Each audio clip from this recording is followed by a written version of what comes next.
그 실제로 발생한 사건을 더더욱 생생하게 살려내는 종일TV 최종일입니다. 저번 회에서 짱 주인은 택시기사를 하고 있었던 최홍yen을 만나게 되었었죠. 그렇게 한 달 정도를 매일 불꽃을 피우며 지내다가 이 재미가 없어졌는지 짱 주인은 드디어 중경시를 떠나답니다. 이놈 체질이 원래 한 여자와 한 달을 못 넘기는 거였죠. 하지만 최홍yen의 활약은 아직입니다. 나중에 또 짠 하고 나타나서 엄청난 활약을 하게 되는데요. 그건 또 그때 가서 다시 이야기 드리고요. 짱 주인은 허남성이 창덕시라는 곳으로 가게 되었답니다. 이어 그곳에서도 이 부자인 티를 그냥 팍팍 내면서 다녔었는데, 그러자면 우선 먼저 자신이 전용 차량이 있어야겠죠. 짱 주인은 이번에도 차량을 구입하지 않고 저번에 최홍yen 때처럼 그냥 택시 한 대를 점찍어 놓고 이 자신만을 위해 뛰게 하였답니다. 하여 처음에 찾게 된 건 이 쭈싱화라는 택시기사였는데, 짱 주인은 이 번마다 택시비를 아주 후하게 지불해 주니 쭈싱화는 매우 좋아했답니다. 그러자 다른 손님들은 뭐 씻지도 않고 그냥 짱 주인만을 위해서 달리게 되는 거죠. 그러다가 하루는 이 짱 주인이 또 쭈싱화를 불렀답니다. 하지만 아이고 사장님, 이거 죄송해서 어쩌죠? 오늘 저희 딸이 생일이어서 못 나갈 것 같은데요. 대신 저희 사촌 형님을 한번 보내드릴까요? 그 형님 제대한 군인이라서 이 듬직하고 운전도 잘하십니다 라고 하는 거였답니다. 그렇게 만난 게 바로 이 리진성이었습니다. 첫 만남부터 짱 주인은 이 리진성을 마주 마음에 들어 했답니다. 그 주신화의 말에 의하면 제 군대를 나왔다던데 어느 군에 있었어? 짱 주인이 묻자 리진성은 네, 저 8년 동안 이 군에서 자동차 운전을 했었는데요. 그 뒤에 베트남 전쟁에도 한번 참가했습니다요 라고 대답하는 거였답니다. 베트남 전쟁에도 참가했었던 전업 군인이라고? 그러자 짱 주인은 더더욱 마음에 들어 한 거였죠. 하여 그 뒤부터는 이 쭈싱화를 빼고 리진성만 찾게 되었었는데요. 세상살이라는 게 참으로 이렇게 우연히 겹치는 거랍니다. 쭈싱화는 그 우연 때문에 뭐 귀인을 놓친 줄만 알았겠는데 나중에 알고 보니까 이것 때문에 목숨을 구하게 된 거였죠. 하지만 리진성은 이 우연으로 하여 뭐 대박 손님을 만나서 달달한 줄만 알았겠는데 이로 인하여 총살까지 맞게 될 줄이야 그때는 그 누가 상상이나 했었겠나요? 이렇게 세상 만사는 절대적으로 좋거나 뭐 절대적으로 나쁜 일이 없는 것 같습니다. 리진성은 1960년생으로서 짱 주인보다 6살 많았다고 합니다. 이 리진성은 원래 짱 주인 같은 일은 하루살이 날강도들이랑 막 어울려 다닐 사람이 아니었었는데요. 광동군에서 이 군 생활을 하다가 제대한 뒤에 남이 택시를 운전해주고 이 보너스를 받는 택시기사 일을 하였었답니다. 보통 사람들은 이러한 일을 하게 되면 그냥 대충 뭐 그냥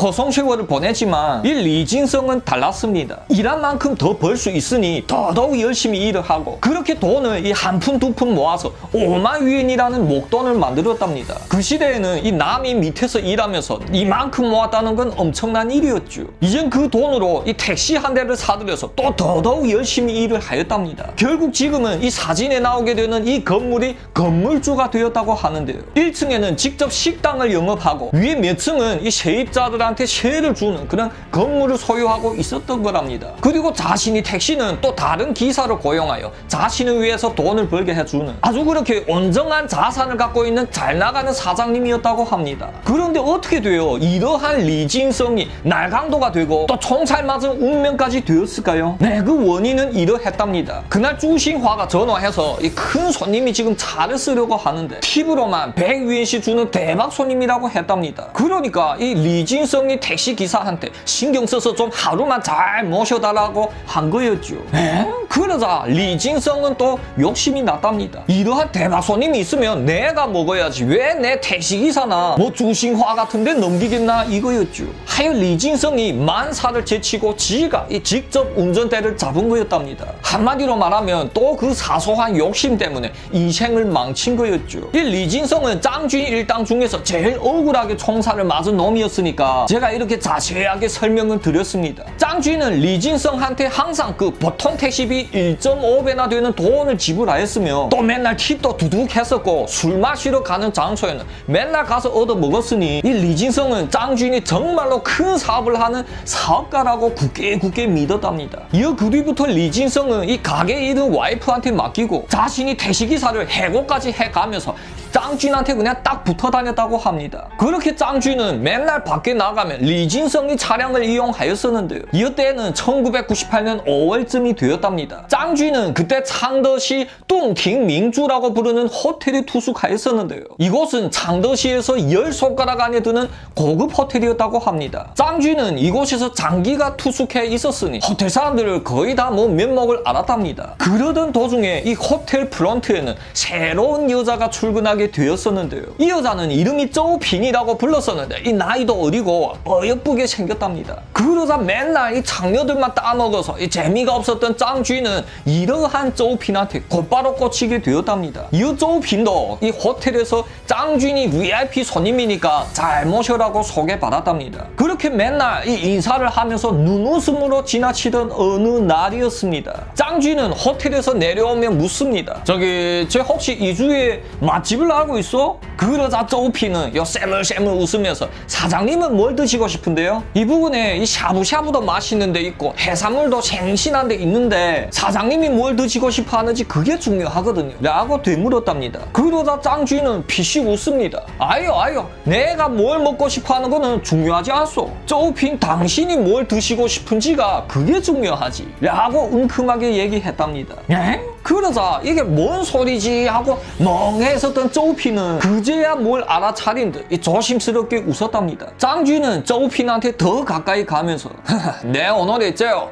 뭐 할 일이 없어서 그냥 이렇게 빈둥빈둥하며 놀고 있는데 점심시간은 됐지 뭐 혼자 먹기는 싫지 그래서 이렇게 물어보는 게요. 어떻소? 나랑 함께 이 점심이나 한 끼 땡겨보지 뭐. 네, 이러한 고급진 작업수단은 지금 써먹어도 잘 먹힐 것 같지 않습니까? 그 시대의 짱쥐는 어떻게 이러한 걸 생각해냈을까요? 그러자 쪼핀도 뭐 오케이 했었고 그 둘은 그렇게 밖에서 달달한 점심시간을 보냈다고 합니다. 이와 함께 뭐 영화도 보고 그날부터 1일이었죠. 한 놈은 호텔의 직원이고 다른 한 놈은 VIP 손님이었으니 이것들은 아주 그냥 스릴 넘치는 호텔 떡을 치기 시작했답니다. 쪼피는 이 프런트에서 일을 보다가 또 몸이 근질근질해지면 이 호텔 위로 올라가서 짱쥐를 찾는 거죠. 이 호텔 방 안에서 그냥 한바탕 철썩철썩을 즐기고 또 그냥 아무렇지 않은 듯 프런트에 내려가는 거였답니다. 짱쥐한테는 이러한 은밀하고 이 빡세게 하는 거 신선한 재미였지만 쪼피는 조금 달랐답니다. 그녀는 이제 돈 많은 남자를 물었으니 그냥 사모님 소리를 들으며 이 떵떵거리며 살고 싶었답니다. 하여 쪼핀이 먼저 자신의 생각을 얘기하니 짱쥐도 그냥 흔쾌히 오케이 합니다. 가지고 내 이미 가정이 샤오웨이와 양미에 2개나 있는데 이제 하나 더 만들어도 짱쥐니야 뭐 상관없겠죠. 결혼 그래니 그래 나도 결혼까지 생각했었다. 그러면 이렇게 된 바에 너희 집으로 한번 가봐야겠지. 가서 내 장인어른과 장모님들 분들을 한번 봐야지 않겠니? 네, 그러자 쪼핀도 매우 신나하죠. 쪼핀은 이 사실을 자랑하고 싶어서 자신이 집에 전화합니다. 내 돈이 많은 사장님을 데리고 가니 이 사돈의 8촌까지 다 모아라고 하는 거죠. 이것도 자신이 주변에도 이리저리 소문내고 다녔었는데요. 하지만 그 중에는 바로 이 여자도 있었답니다. 이 여자는 짱쥐 사건들 중에서도 가장 핫한 인물인 천러입니다. 천러는 쪼핀이 가까운 친구였었는데 역시 이 장더시 다른 한 호텔에서 프런트로 일하고 있었답니다. 이 천러는 1976년생으로서 짱쥐보다 10살이나 어렸다고 합니다. 쪼핀과는 맨날 만나서 이 온갖 수다를 다 떠는 그런 사이였는데 요즘은 관계가 좀 썰렁해졌답니다. 네, 왜냐면 쪼핀이 요즘에는 맨날 뭐 돈 많은 남자와 결혼한다고 으쓱으쓱해 있었기 때문이죠. 나는 이제 돈 많은 남자를 물었으니까 이 호텔 일도 그만둘 텐데 너는 어떡하니? 언제까지 이러고 살 거니? 라고 빈정거리는 거였답니다. 하참, 그러자 천러는 아주 더러웠겠죠. 그리고 그러한 쪼핀이 꼬라지를 보기도 역겨웠겠죠. 그렇게 천러는 쪼핀을 피해 다니던 어느 날이었답니다. 그날 짱쥐는 약속대로 쪼핀과 함께 멀리 있었던 처갓집으로 이 가는 기차에 올랐답니다. 또 기차 안에서 멋있게 쪼핀이 손을 척 잡고는 이 눈을 지그시 감고 있었던 짱쥐는 에? 저기 뭐야? 뭔가를 발견하게 됩니다. 글쎄 저 멀리서 뭔가 어여쁜 하악이 이 자신한테로 날아오는 거였답니다. 네, 그것은 바로 천러였었는데 짱쥐는 그 뒤에도 천러를 항상 하악에 비유했다고 합니다. 순간 짱쥐는 와, 저러한 여자와 함께라면 내 죽어도 여한이 없겠다라고 생각합니다. 그런데 곁에 쪼핀이 그녀를 향해 반갑게 인사하는 거였답니다. 뭐요? 둘이 아는 사이였어? 짱쥐는 당장에서 쪼우핀이 손을 그냥 확 뿌리치고는 이 천러를 향해 멋있게 인사를 하는 거죠. 그 만나서 반갑소. 내 짱쥐니요. 네, 그날 이 천러도 자신이 고향으로 돌아가 보려던 참이었는데 그렇게도 우연하게 쪼우핀과 만나게 된 거랍니다. 이 천러는 할 수 없어 그들 앞에 앉았고 이 쪼우핀은 짱쥐니 팔을 더더욱 꽉 안았답니다. 그리고는 천러한테 생색을 내는 거죠. 봤니? 이게 바로 나의 돈도 많고 이 잘생긴 내 결혼 상대다라고요. 그렇게 짱쥐과 천러, 쪼우핀 이 세 명은 어색한 분위기에서 쪼우핀 집에까지 갔답니다. 천러가 아무리 싫다고 해도 이 쪼우핀이 기어코 그냥 함께 가자고 잡아 끌어서 간 거였답니다. 이 쪼우핀 집에 도착한 짱쥐는 깜짝 놀랍니다. 이게 뭐야?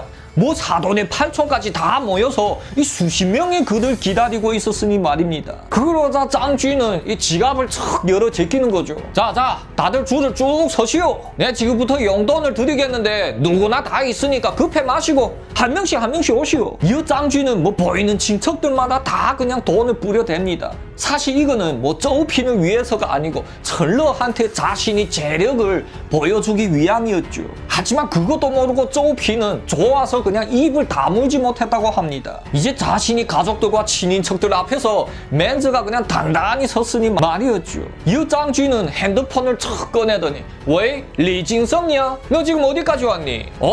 알았다. 이곳에 도착하면 니 그냥 간단하게 저녁 식사나 하고 니 피곤해도 우리 오늘 밤에 무조건 출발해야 되겠다. 내 장더시 비즈니스가 너무나도 바빠서 말다. 오케이? 뭐 그럼 빨리 오라. 라고 리징성한테 전화하는 거였답니다. 네, 만약에 쪼우핀과만 함께 갔었으면 그날 밤 그곳에서 묵고 이 이튿날에 기차를 타고 돌아갔겠는데 하지만 이건 천러가 지금 보고 있잖아요. 그녀한테 함께 자지 않고 돌아간다는 걸 보여주려고 그런 거였답니다. 이놈이 그 천러를 따먹으려고 아주 온갖 쇼를 다 하는 거죠. 비록 쪼우핀 집에서는 다들 그냥 하룻밤만 자고 가라고 말렸지만 짱쥐는 그냥 다 뿌리치고 당날로 돌아갔다고 합니다. 그러자 그날부터 이 짱쥐는 매일 밤 그냥 천러 생각만 납니다. 앉으나 서나 그냥 천러 생각에 아주 그냥 돌아버릴 지경까지 됐다고 합니다. 이 쪼우핀을 몇 번이고 달래서 겨우 술자리를 가지게 되었었는데요. 그날 짱쥐인 쪼우핀, 천러, 리징성 이렇게 4명이 만났다고 합니다. 그러면 리징성은 왜 여기 있을까요? 네, 그것은 바로 짱쥐인이 다 계획해 놓은 거랍니다. 짱쥐는 장더시에서 제일 좋은 이 술집에 VIP 룸을 하나 척 잡고는 이 아늑한 분위기에서 술 한잔 했답니다. 그들은 7시부터 마셔 댔었는데 금방 8시가 된 거였죠. 이 짱쥐는 먼저 리징성한테 눈치를 주고는 어라? 시간이 벌써 이렇게 됐네. 쪼우핀아, 너 출근하러 가야지. 야, 자 가자. 내가 직접 데려다 줄게. 그리고 리징성이는 이 천러를 잘 모시고 계속 마시고 있어라. 니 만약에 잘 못 모시면 너 내일부터 모가지다, 알았니? 네, 이 짱쥐는 이 싫다고 아예 가겠다는 쪼우핀을 그냥 다짜고짜 잡아 끌어서 이 택시에 앉히고는 그가 직접 운전을 합니다. 네, 그때 쪼우핀은 원래 밤 8시부터 출근이었었는데 이제 호텔 일을 때려치고 이 사모님 노릇을 하려 했지만 어림도 없었죠. 쪼우핀을 이 호텔에다 내다 버리고 짱쥐는 곧바로 그냥 자동차 액셀을 겁나게 밟았답니다. 이 사랑하는 천러가 혹시라도 늦으면 떠날까봐 그런 거였죠. 그렇게 부랴부랴 술집에 도착하자 천러와 리징성은 아직 있었답니다. 좋았어. 이제부터 본격적으로 우리 마셔보자꾸나. 그들 셋은 이 한참 동안 마셔대다가 짱쥐니 또 리징성한테 이 눈짓을 보냅니다. 시간이 벌써 이렇게 됐네. 저기 사장님, 저 오늘 밤에 또 다른 약속이 있는데 그만 먼저 가봐야 되겠습니다. 라고 하면서 리징성은 혼자서 빠졌답니다. 그러자 이제 룸 안에는 짱쥐과 천러 이 둘만 남게 되었답니다. 그렇게 이제부터 이 짱쥐니 활약이 시작되는 거죠. 천러는 짱 사장님, 쪼우핀이 맨날 짱 사장님이 큰 사업을 하신다고 자랑질을 해대더군요. 라고 하면서 해시시 웃었답니다. 그러자 짱쥐는 머리를 절레절레 졌습니다. 아유, 내 쟤한테만 사실을 알려줄게요. 내 사실 성씨가 이 짱가가 아니고 왕가요. 라고 그냥 속닥속닥 대는 거였답니다. 그러면 이건 또 뭘 하는 짓이었을까요? 네, 왜냐면 이 사람과 사람 사이 얼마나 친하냐 하는 거는 그 사람이 비밀을 얼마나 알고 있냐 하는 거잖아요. 장 주인이 조핀도 모르는 비밀을 이 전러한테 알려준다는 건 전러 너랑 더 친하고 이 진실하게 사귀고 싶다 이러한 뜻이겠죠. 전러도 그러한 태도를 눈치챘지만 하지만 아무리 그래도 이 장 주인은 자신이 친구인 조핀이 남자친구인 건 사실이잖아요. 근데 이러는 거는 뭔 뜻이지? 전러의 머릿속은 복잡해지기 시작합니다. 그렇게 둘이서 이 웃음꽃을 피우면서 달달한 시간을 보내고 드디어 장 주인은 전러를 발에다 주려고 나섭니다. 하지만 이럴 때는 택시를 안 타고 어두컴컴한 밤길을 이 걸어서 발에다 줘야 제맛이잖아요. 그렇게 그 둘은 함께 걸어가면서 또 서로 속삭이면서 이 키득키득거리면서 서로 가까워졌답니다. 이 분위기가 이 거의 무르익자 장 주인은 전러의 손을 확 잡았답니다. 그러자 어머 전러는 화들짝 놀랐죠. 왕 사장님, 내 친구 조핀이 남자친구잖아요. 이러시면 안 되는데? 그러자 이 장 주인은 기다렸다는 듯이 뭐? 누가 그래? 조핀이 그래? 아니 내가 뭐 지 남자친구라고 그래? 아니다. 걔는 그냥 내 오랫동안 이 투숙해 있었던 호텔의 직원이니까 그냥 오고 가면서 자주 보니까 잘해준 건데 뭔 애인이라니. 아니다. 네, 이 장 주인 이놈은 대뜸 오리발을 내미는 거였답니다. 네, 이 치사하기도 짝이 없는 장 주인은 이렇게도 철면피였답니다. 이어서 또 한마디를 더 보태는 거죠. 조핀, 걔가 나를 좋아해서 혼자서 그런 거니까 신경 쓰지 말고 사실 내가 좋아하는 거는 철러 너다. 내 아주 첫눈에 반해버렸어 라고 고백하는 거였답니다. 전러도 사실 백만장자이고 힘도 좋은 장 주인한테 호감을 가졌었는데요. 이렇게 그날부터 조핀은 당장에서 버려졌고 전러가 그 자리를 차지하게 되었답니다. 지금 놓고 보면 조핀은 그 당시 이 전러 덕분에 총살을 면할 수 있었지만 그 당시에는 아니었죠. 전러는 대놓고 자신이 백만장자 약혼자를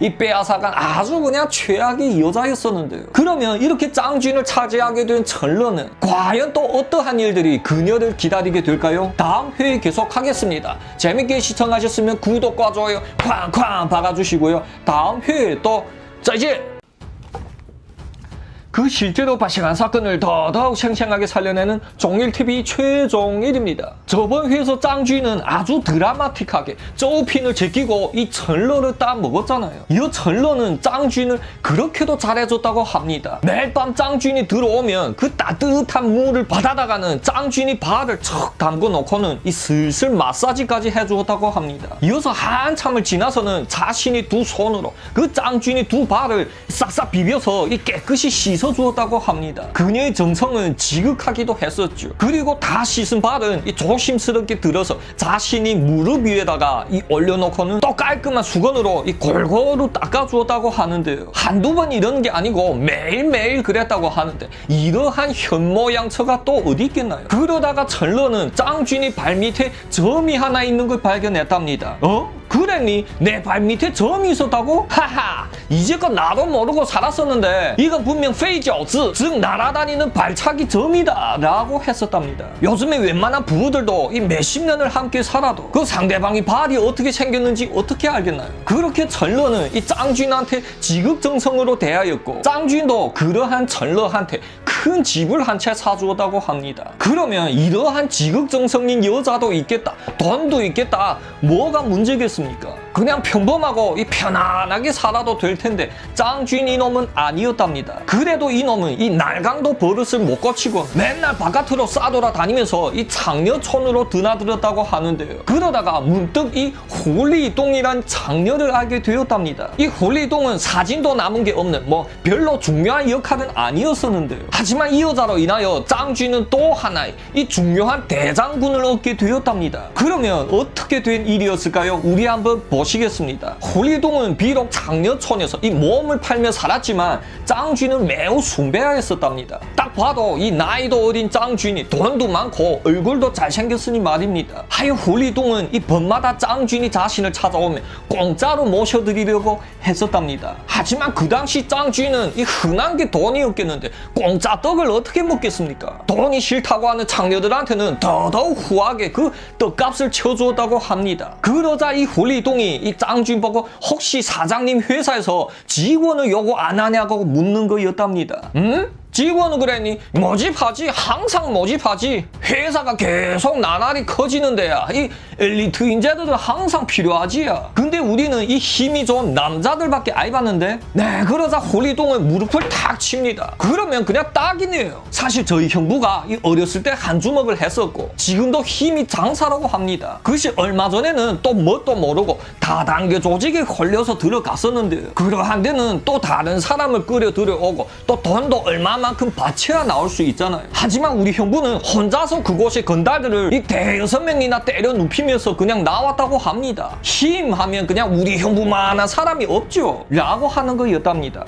그런 놈이 있었어? 짱쥐는 그 얘기를 듣자 그냥 확 땡겼답니다. 그만한 실력이면 이 자신과는 못 비교도 꼭 쓸모가 많이 있겠죠. 또 이러한 놈들은 담력도 많이 커서 자신이 거사의 딱이라고 생각했었답니다. 에휴, 근데 지금 이 고향에 그냥 홍수가 터져버렸거든요. 형부가 힘은 장사인데 어디 쓸 데가 없어서 맨날 그냥 터져 나오는 홍수를 구경하면서 한숨만 쉬고 있다고 합니다. 네, 1998년 중국이 대홍수 피해는 어마어마했었는데요. 홍수 피해를 입은 사람들이 2억 명이나 됐었고 무려 4,150명이나 되는 사람들이 이 목숨을 잃은 크나큰 자연재해였답니다. 홀리동 고향이 바로 그 대홍수를 제일 정통으로 얻어맞은 지역이었었는데 그러자 짱쥐는 대뜸 얘기합니다. 그래, 만약 네 말이 사실이라면 그러한 인재를 그냥 그렇게 썩이면 아야 되지. 자, 그러면 얘기 나왔던 바에 내일에 당장 출발하자. 내 나의 운전기사한테도 오늘 먼저 얘기해 놓을게. 네? 그러자 이 홀리동도 대뜸 신이 났답니다. 그녀는 그날 즉시 집으로 전화합니다. 형부, 내 내일에 이 큰 사업을 하시는 백만장자를 모시고 가는데 이 사장님이 지금 직원을 뽑고 있단다. 내가 이미 얘기를 잘 해놨으니까 내일에 잘 보여야 된다. 알았습니다 라고 했답니다. 그러자 그 집에서도 난리가 났답니다. 그리 귀한 분이 내일 갑자기 온다고? 그럼 우리 뭘 준비해야 되지? 어찌됐든 알았다. 네, 이어 이튿날 짱준과 홀리동은 이 리진성이 차량 뒷좌석에 척 앉아서는 출발합니다. 뭐라? 택시 간판 떼어버렸네. 잘했다. 이 리진성은 어차피 다른 손님은 안 받고 짱쥐만 모시고 다니니 그 택시 간판을 아예 떼어버렸다고 합니다. 이어 차량은 이 달리고 달려서 홀리동이 고향에 도착하게 되었었고 또 그곳을 보니 아주 그냥 난장판이었다고 합니다. 집들은 다들 그냥 홍수에 쓸어가서 볼품없었고 모든 물건들이 다 쓰레기로 되어 있었답니다. 그러자 저 멀리서 한 덩치 좋은 남자가 이 우통을 벗어버리고 혼자서 큰 가구들을 들어서 옮기고 있는 거였답니다. 딱 봐도 힘이 그냥 장난이 아니었죠. 이것이 바로 짱쥔 일당 중에서 제일 무식하고 이 힘이 제일 좋은 조정홍이었습니다. 이 조정홍은 짱쥔을 보자마자 막 달려와서는 이 반갑게 인사하였답니다. 반갑소. 내 짱쥔이요. 홀리동이 말대로 힘이 그냥 천하장사구만. 좋소야. 짱쥔은 조정홍과 이 악수를 해보면서 그의 힘을 추측했었는데요. 네, 하지만 이 조정홍이 너무나도 무식하고 강한 힘 때문에 또 나중에 너무나도 큰 사고를 치게 됩니다. 하지만 그건 또 나중에 이야기고요. 조정홍과 이 홀리동을 따라서 그들 집에 들어서자 어라? 뭐야? 백숙을 만들었네? 사실 그때는 이 집이 다 떠내려가고 그냥 아무것도 안 남았을 때잖아요. 그런데 집에 얼마 없는 닭을 잡아서 이 백숙을 만들어서 대접한다고? 짱쥐는 얘네가 지금 나를 엄청 믿고 기대하고 있구나 라는 걸 알았답니다. 이어서 조정홍과 이 얘기를 한참 동안 나눠보니까 짱쥐는 조정홍 이놈이 왠지 마음에 들지는 않았답니다. 네, 왜냐면 조정홍 이놈은 머리는 아주 그냥 텅 비어 있는데 또 거기에 허영심은 꽉 들어차서 언제나 그냥 자랑하기 좋아했고 사치를 부리고 싶어하는 그러한 놈이었거든요. 이제 수많은 사람들을 다뤄본 짱쥐는 그러한 걸 그냥 한눈에 알아보죠. 이러한 놈들을 끌고 다니다가 잘못하면 큰 낭패를 볼 수도 있기 때문에 짱쥐는 잠깐 망설여졌답니다. 하지만 그것만 빼면 다른 조건은 다 특 A급인데 짱쥐는 이어 그를 조용하게 밖으로 불러내옵니다. 만약에 말이다, 조정홍아, 만약에 우리 사업에 이 자전거나 오토바이 같은 걸 도둑질해야 된다면 니 어떻게 할래? 이건 또 뭔 말이죠? 사업을 하는데 왜 그러한 걸 도둑질해야겠나요? 이거는 명백하게 짱쥐니 지금 위법적인 일을 하는 거니까 니는 빠지겠으면 먼저 빠져라 라고 대놓고 얘기하는 거였죠. 그러자 조정홍은 도둑질하는 거 그랬다. 그러한 일들은 우리 아래 것들한테 그냥 시키쇼. 내가 아주 깔끔하게 그냥 진행할게요 라고 하는 거였답니다. 그래? 그래. 너 정신 상태는 좋구나. 근데 우리 회사가 워낙에 많은 돈을 굴린단 말이다. 하여 강도들이나 뭐 경찰들이 우리한테 덮치면 그때 니 어떡할래? 그러자 짜오정홍은 도끼 눈을 부릅 뜹니다. 사장님, 내 잘하는 게 바로 그게입니다. 뭐 강도들이든 경찰이든 우리 앞을 가로막는 게 있으면 내 아주 모가지를 비탈아 버리겠습니다. 라고 그냥 기세등등하게 얘기하는 거였답니다. 그래. 니 괜찮구나야. 니 합격이다. 짜오정홍은 이렇게 짱쥔 일당에 가입하게 되었답니다. 네, 이놈은 나중에 짱쥔 일당 중에서도 가장 지독한 망나니로 됩니다. 그렇게 짜오정홍을 이 점 찍어놓고 소식을 기다리다 하고는 짱쥔은 떠납니다. 이어 번거지인 창더시로 돌아간 짱쥔은 한번 정리를 해봅니다. 지금 남자 행동대원들은 리저쥔, 왕위, 리진성, 짜오정홍 이 4명인데 다들 뭐 군대에 다녀온 경험도 있었고 그냥 보기에는 다들 괜찮아 보였죠. 하지만 실전에 투입하게 되면 과연 잘할 수 있을까? 그게 문제였답니다. 그중 리진성은 함께 작업도 해본 자신이 왼팔이었으니 뭐 문제가 없겠지만 왕위 같은 경우에는 이놈이 담력이 아주 콩알만 했으니 말입니다. 그리고 리진성 이놈은 돈이 자신보다도 더 많았으니 선뜻 나서지는 않을 것이고 이놈은 나중에 천천히 써먹어야겠죠. 마지막으로 짜오정홍 이놈은 이 다른 3명과는 달리 혈연관계가 아예 없는 놈이잖아요. 그리고 또 면목을 안지도 얼마 안 됐고 선뜻 믿음이 가는 놈은 아니었답니다. 그러자 짱쥔한테는 한 명이 더 필요했답니다. 왼쪽에 리진성이 척 버티고 있고 이 앞에서 이 짜오정홍이 막 밀고 들어가면 아직도 자신이 이 완전히 신이 많은 오른쪽 팔이 더 필요했답니다. 그러면 누구를 찾아야죠? 그러한 사람이 있었으면 이미 생각났고 수화에 두었겠죠. 그렇게 며칠 동안 이 고심히 생각하다가 문득 첫 번째 가족인 샤오웨어가 생각났답니다. 샤오웨어라고? 그래, 그럼 이 샤오웨어 주변에는 쓸만한 놈들이 없었던가? 라고 더더욱 깊게 생각하던 짱쥐는 무릎을 탁 칩니다. 그래, 그 놈이 있었지. 내가 왜 걔를 생각 못했을까? 짱쥐는 이 사람을 찾으러 당장에서 이 고향으로 부랴부랴 떠났답니다. 네, 그러면 이 놈은 누구였을까요? 바로 1회에서 나왔었던 짱쥐이 어렸을 때 의형제였었던陈世칭이었습니다. 네, 무기상인 그陈世싱 누님과 이름이 비슷하죠. 하지만 이 둘은 아무런 상관이 없습니다. 그냥 우연하게도 이름이 비슷한 거였죠.陈世칭은 짱쥐한테 친구끼리 네 여자 내 여자 하는 게 아니다를 배워줬었고 또 그 쏠쏠해하는 짱쥐한테 자신이 여자친구 샤오웨어를 확 밀어준 놈이었잖아요. 짱쥐는陈世칭 이놈이 키도 작고 이 힘도 뭐 별로이고 다른 건 잘하는 게 없었지만 이 배짱 하나만큼은 짱이라는 걸 잘 알았답니다. 어렸을 때부터陈世칭이 감히 못할 짓이라는 건 없을 정도였죠. 그리고 이놈이 뭐 사돈의 팔촌까지 다 알고 있었던 오랜 친구였으니 이만한 조건이 어디 있겠습니까? 그러면陈世칭은 이제껏 뭐 하며 지냈을까요? 네, 이 불쌍한陈世칭은 줄곧 부친한테 그냥 죽도록 얻어맞으면서 자랐다고 하는데요. 하얀 머리 쪽에 어딘가 문제가 생겼는지 항상 왼쪽 눈을 이 파닥파닥거리면서 깜빡깜빡 거렸답니다. 모르는 사람이 보게 되면 이 자기 여자한테 지금 윙크를 날리고 있는가 하고 그냥 오해받게 되겠죠. 하여 또 그것 때문에 이 주먹질까지 여러 번 오가게 되었고 이놈 인생도 참으로 답답했답니다. 하지만 이러한陈世칭도 그나마 아내복은 있었는데요.陈世칭의 아내는 이름이 수우위라고 불렀었는데 네, 어떻게 딱 봐도 이 기가 좀 세 보이지 않나요? 이 수우위는 웬만한 여자가 아니었는데 바로 그 고향의 룸사롱 아가씨들이 마담이었다고 합니다. 보통 이러한 마담을 하는 여자들은 웬만큼 기가 센 여자들이 아니잖아요. 이 사진은 아마도 마담을 하기 전에 찍은 사진이겠는데 그래도 이 누추한 옷차림에서 뿜겨져 나온 기가 느껴지시죠? 하여 아가씨들 마담이었으니 그들 생활은 괜찮았다고 합니다. 이러한 소식을 들은 짱쥐는 설마陈世싱 이놈아 지 생활 조건이 좋아서 혹시 뭐 강도질에 참가할 생각이 없는 거 아닐까? 라고 생각도 되었겠죠. 하지만 그거는 또 뭐 만나서 보면 알게 될 거고 적어도 이놈을 절대적으로 믿을 수는 있으니 한번 만나보려고 했답니다. 이때에는 1998년 8월이 되었답니다. 짱쥐는 고향으로 돌아가자마자 곧바로 그陈世칭이 집으로 가봤답니다. 짱쥐니陈世칭 집에 있니? 하고 문을 열자陈世칭은 그냥 화들짝 놀랐답니다.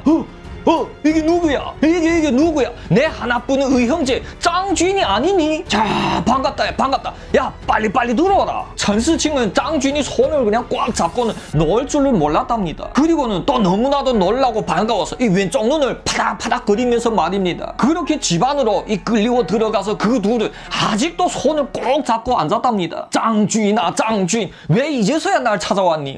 난 또 네 나를 잊어버렸는가 했다야. 전스칭은 손을 꽉 잡다 못해 짱준이 보레되고 뽀뽀까지 할 기세였답니다. 그러자 짱준은 살짝 당황해했죠. 뭐야, 아무리 반가워도 뭐 이 정도야? 짱준이 갸우뚱해 하는데 이 전스칭은 또 후다닥 일어나서 이 집문을 열고는 문 밖을 살피는 거였답니다. 혹시라도 이 엿듣는 놈이 있냐 하고 관찰하는 거죠. 이 집의 문을 꽁꽁 잠그고는 짱준아, 조금만 기다려봐라. 내 아주 확실한 물건인데 보여줄 게 있네라. 전스칭은 이 안방으로 달려가더니 뭔가 깊숙이 있는 물건을 이 뒤적뒤적 거리는 거였답니다. 뭐길래 저리도 호들갑이지? 짱쥐는 이제껏 말 한마디도 못하고 멀뚱멀뚱해 있었답니다. 이어서 전스칭이 꺼내온 건 이 한 긴 야구 방망이 뭐 가방 같은 거였답니다. 짱쥐나, 니 여기 안에 들어있는 게 뭔지 아니? 라고 하면서 이 가방을 열어 제낍니다. 짱쥐나, 내 이걸 어렵게 구해놓고서 너를 기다린 지도 이제 몇 년이 됐다야. 전스칭이 그 가방 안에서 척 꺼내든 건 바로 엽총이었다고 합니다. 그러자 짱쥐도 깜짝 놀라는 거죠. 너 이거 뭐냐? 그러자 말입니다. 이미 흥분할 대로 흥분되어 있었던 전스칭은 또 왼쪽 눈을 파닥파닥 거리면서 이 들떠서 얘기합니다. 짱쥐나, 니 봐라, 이 엽총이 어때야?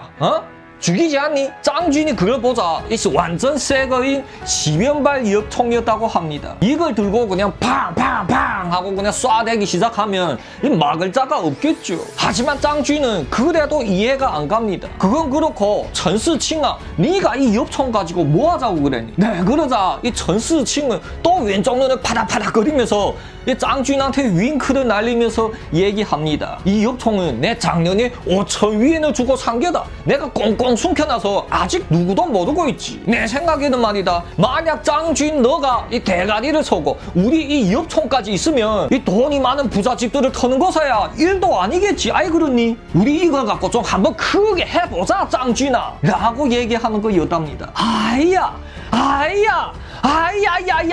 自我者非陈世清兄弟耶. 네, 짱준이 이 뜻은 나를 알아봐 주는 건 전스칭 너밖에 없구나 라는 뜻이랍니다. 이 전스칭은 글쎄 예전에부터 짱준을 따라서 강도질할 계획을 다 세워놨던 거죠. 그리고 또 혼자서 엽총까지 준비했으니 얼마나 기특했을까요? 하지만 짱준은 또 의문이 생겼답니다. 야, 너 와이프가 아가씨들 마담이라며? 그럼 수입도 짭짤하겠는데 왜 강도질을 하려는데? 네, 그러자 전스칭은 한숨을 풀 하고 내쉬면서 얘기를 시작합니다. 전스칭이 붙이는 성씨가 정가가 아니고 레이가였다고 합니다. 네, 왜냐면 전스칭이 이 부치는 그 집의 대릴 사위로 들어갔었고 하여 아들이 성씨도 엄마 쪽을 따라서 정가로 단 거였답니다. 하지만 전스칭도 그 아비와 똑같은 운명으로 자신이 아내가 돈을 다 버려들이니 뭐 대릴 사위로 될 처지였답니다. 심지어 자신이 두 아들은 성씨가 정가가 아니고 수가였으니 말입니다. 그리고 집에서는 이 항상 기를 못 펴고 눌리고 살았으니 그러한 전스칭은 다른 남자들처럼 이 큰 돈을 벌어서 아내 앞에서 떵떵거리며 살고 싶었답니다. 오라, 그런 일이 있었니? 그래, 싸네라면 그래야지. 니는 예전이나 이 지금이나 확실한 싸네구나. 오케이, 좋다야. 그러면 너 이것도 한번 보겠니? 짱쥐는 품 안에서 권총을 꺼내서 찰칵찰칵 하고 멋있게 보여주고는 전스칭이 앞에 척 놓습니다. 이 뭐야? 이거 그렇게 얻기 힘들다는 권총이 아야 이거? 전스칭은 휘둥그레해서 이 손까지 와들와들 떨면서 권총을 만지작 거렸답니다. 뭘 그거 보고 그리 놀라니? 내한테 이런 권총이 15자루가 있다. 그리고 탄약은 2,400발에 수류탄 3개까지. 이만하면 어떠야? 확실하야? 뭐 그러자 전스칭은 더더욱 혼비백산했답니다. 자, 나는 이 엽총 하나 얻어놓고 역시인가 했는데 역시 짱쥐 니는 이 스케일부터가 다르구나야. 짱쥐나, 나를 좀 걷어달라. 내 너희 곁에서 소 한 마리 되어줄게. 그렇게 짱준과陈世清은 두 손을 꽉 잡고는 다시 한번 맹세했답니다. 我们虽然不能同年同月同日生，但愿同年同月同日死라고요. 그 뜻인지 우리 비록 같은 날에 태어날 수는 없었지만 죽을 때는 우리 함께 가자라는 뜻이랍니다. 그 분위기는 다 완전히 그냥 멋있었지만 유일하게 하나 아쉬운 점은 이陈世清이 또 긴장해서 왼쪽 눈을 파닥파닥거리면서 맹세를 하여서 짱준이 좀 불편했다라는 거였답니다. 이렇게 자신이 제일 확실한 새 오른팔을 얻게 된 짱준은 이제 그의 일생에서 제일 확실한 큰 건을 준비하게 됩니다. 바로 이 거사로 하여 이 짱준이 이름은 오늘날 대한민국에까지 퍼지게 되는 거랍니다. 이 건이 없었더라면 종일TV에 20회까지 연재로 못 오르겠죠. 네, 그러면 다음 회에 계속하고요. 재밌게 시청하셨으면 구독과 좋아요 쾅쾅 박아주시고 다음 회에 또 짜이제! 그 실제로 발생한 사건을 더더욱 생생하게 살려내는 종일TV 최종일입니다. 저번 회에서 짱준은 자신이 절대적인 오른팔陈世清을 얻게 되었었죠. 이어 비로소 이 짱준이 날강도 집단은 전원이 모이게 되었답니다. 오케이, 그러면 제일 먼저 필요한 건 이놈들한테 우리가 어떠한 일을 하는 회사인지 확실하게 알려주고 또 다른 생각은 못하게 꽉 묶어줘야겠죠. 이어 왼팔 리저준과 이 오른팔陈世清그리고 앞장서서 밀고 나갈赵正홍과 왕위 이렇게 4명을 다 불러서 회의를 가집니다. 리진성은 그때까진 돈이 많았으니 그냥 놔두고요.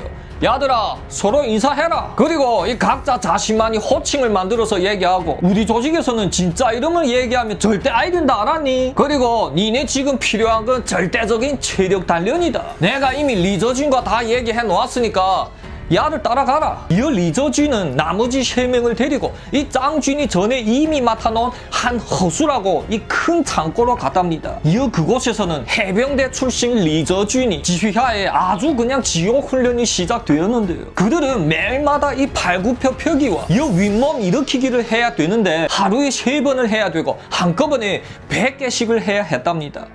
그러자 왕위가 묻습니다. 삼촌 뭐 사업을 한다면서 이런 거는 왜 하는 거죠? 라고요. 뭐? 그러자 짱준은 다짜고짜 이 왕위한테 주먹을 날리기 시작합니다. 짱준이 주먹 몇 대가 날아가자 이 왕위는 그냥 두 손 두 발 들면서 투항했답니다. 이제부터 너희들 입에서는 왜라는 말은 금지다. 알아들었니? 그리고 내가 시키는 건 그냥 무조건 실행한다. 자, 시작해봐라. 왕위가 처음 맞는 걸 본 그들은 그냥 치를 떨면서 팔굽혀펴기를 시작하는데요. 네, 하지만 역시 이 체력이 제일 차한陈世清이 할딱할딱거리면서 못 따라갔다고 합니다. 운동을 아예 해본 적이 없었던 사람이 팔굽혀펴기를 100개를 어떻게 합니까? 하지만 짱준은 뭐 자신이 친구라고 봐주는 게 없었답니다. 힘들어 누워있는 그陈世清을 이 정통으로 밟아놓자 그제야 또 이 정신을 차리고는 혀를 가로물고 계속 했답니다. 짱준이 이러한 거대 운동을 시키는 것, 이 체력 단련도 목적이겠지만 하지만 제일 중요하게는 이 군기를 잡으려고 그런 거였죠. 자신이 말에 절대적으로 복종하게 만드는 겁니다. 이어 짱준은 리저준한테 계속해서 이놈들이 훈련을 맡기고는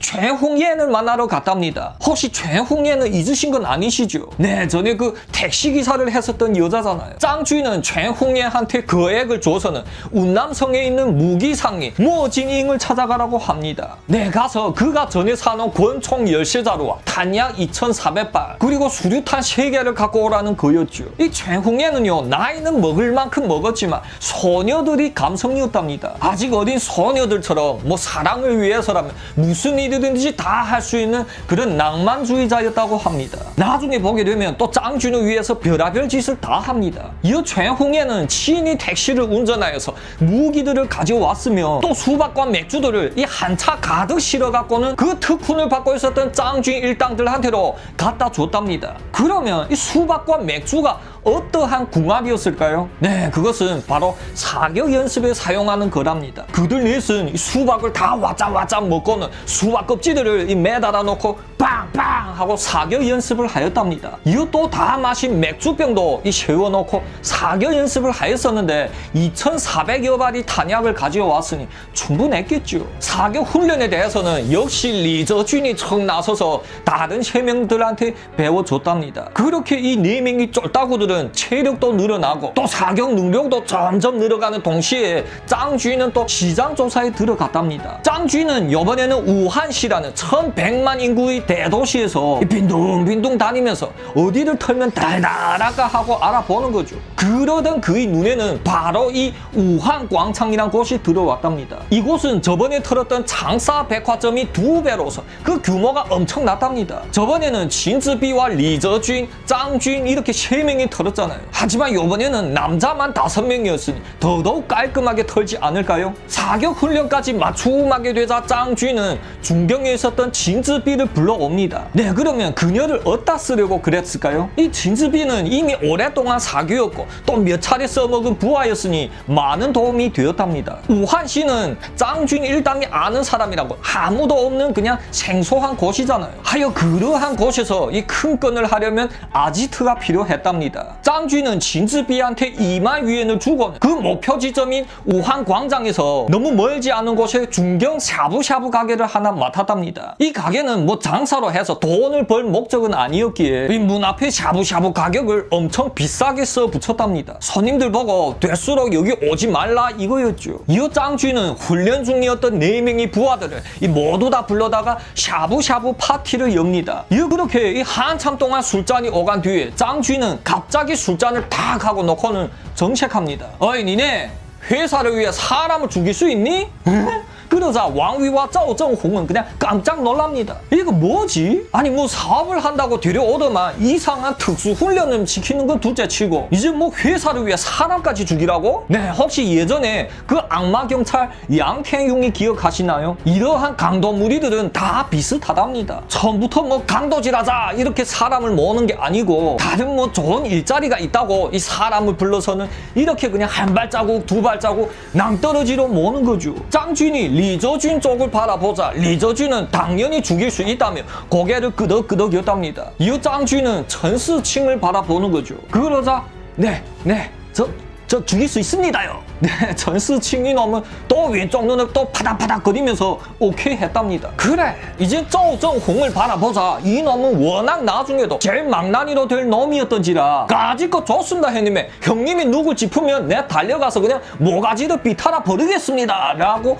기세등등하게 얘기하는 거였답니다. 하지만 제일 문제는 왕위였었죠. 이 놈은 간이 그냥 콩알만 했었고 이제껏 이러한 사업인 줄은 상상도 못했으니 말입니다. 짱주인이 왕위를 바라보자 이 왕위는 더듬더듬 거립니다. 하지만 다른 3명도 이 이글거리는 눈빛으로 자신을 쏘아본다는 걸 느낀 왕위는 그제야 알았답니다. 만약 자신이 노하게 되면 이 자리에서 그냥 당장 죽을 수도 있다는 사실을요. 하여 어쩔 수 없어 그냥 오케이 했답니다. 그래, 잘 생각했다. 우리들은 큰 금점을 털어서 크게 몇 건 하고는 그 다음에 남부럽지 않게 사는 거다. 알았니? 야들아, 술 다 따라라. 오늘은 이 한 잔 거하게 하고 내일부터 너네 본격적인 연습에 들어가게 될 거다. 네, 그렇게 이튿날부터 그들 넷은 이 진즈비를 따라서 진열대를 부수고 금붙이들 박스를 꺼내서 와락와락 쓸어 담는 연습을 또 하였답니다. 짱주인은 이렇게 모든 걸 다 철저히 계획하고 확실하게 성공할 때까지 그냥 준비하는 놈이었답니다. 그들은 또 우한광장 금점이 금 액세서리 진열대랑 이 똑같게 만들어 놓고는 이 연습을 진행하는데 이 진즈비와 리저준이 먼저 선보이면서 다른 놈들한테 배워주는 거였답니다. 그 모습들을 흐뭇하게 바라보던 짱쥐는 왠지 어딘가 부족하다는 느낌을 받았답니다. 뭐지?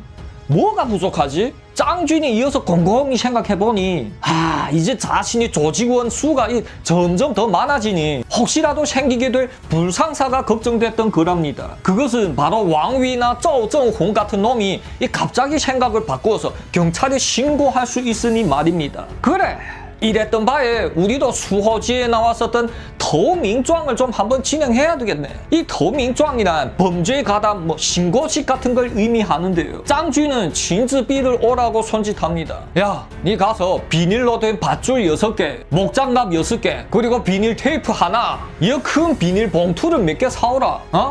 지금 즉시 가봐라. 네, 이어서 짱쥐는 또 머릿속으로 이 신고식을 어떻게 진행하겠는지 이 머리를 굴립니다. 그리고 바로 이튿날이었습니다. 짱쥐는 리저쥔을 보고 나머지 4명을 이끌고 어디로 가서 기다리라고 명령합니다. 그리고 자신은 이 혼자서 노가다 시장으로 척 가는 거죠. 이런 노가다 시장에는 일당으로 일하러 나온 사람들로 그냥 북적북적 하거든요. 그곳에 도착한 짱쥐의 눈에는 한 젊은 남자가 보였답니다. 이놈이 제일 맞춤해 보이자 짱쥐는 다가가 묻습니다. 어이, 쟤 어떤 일자리를 찾으러 왔어? 에?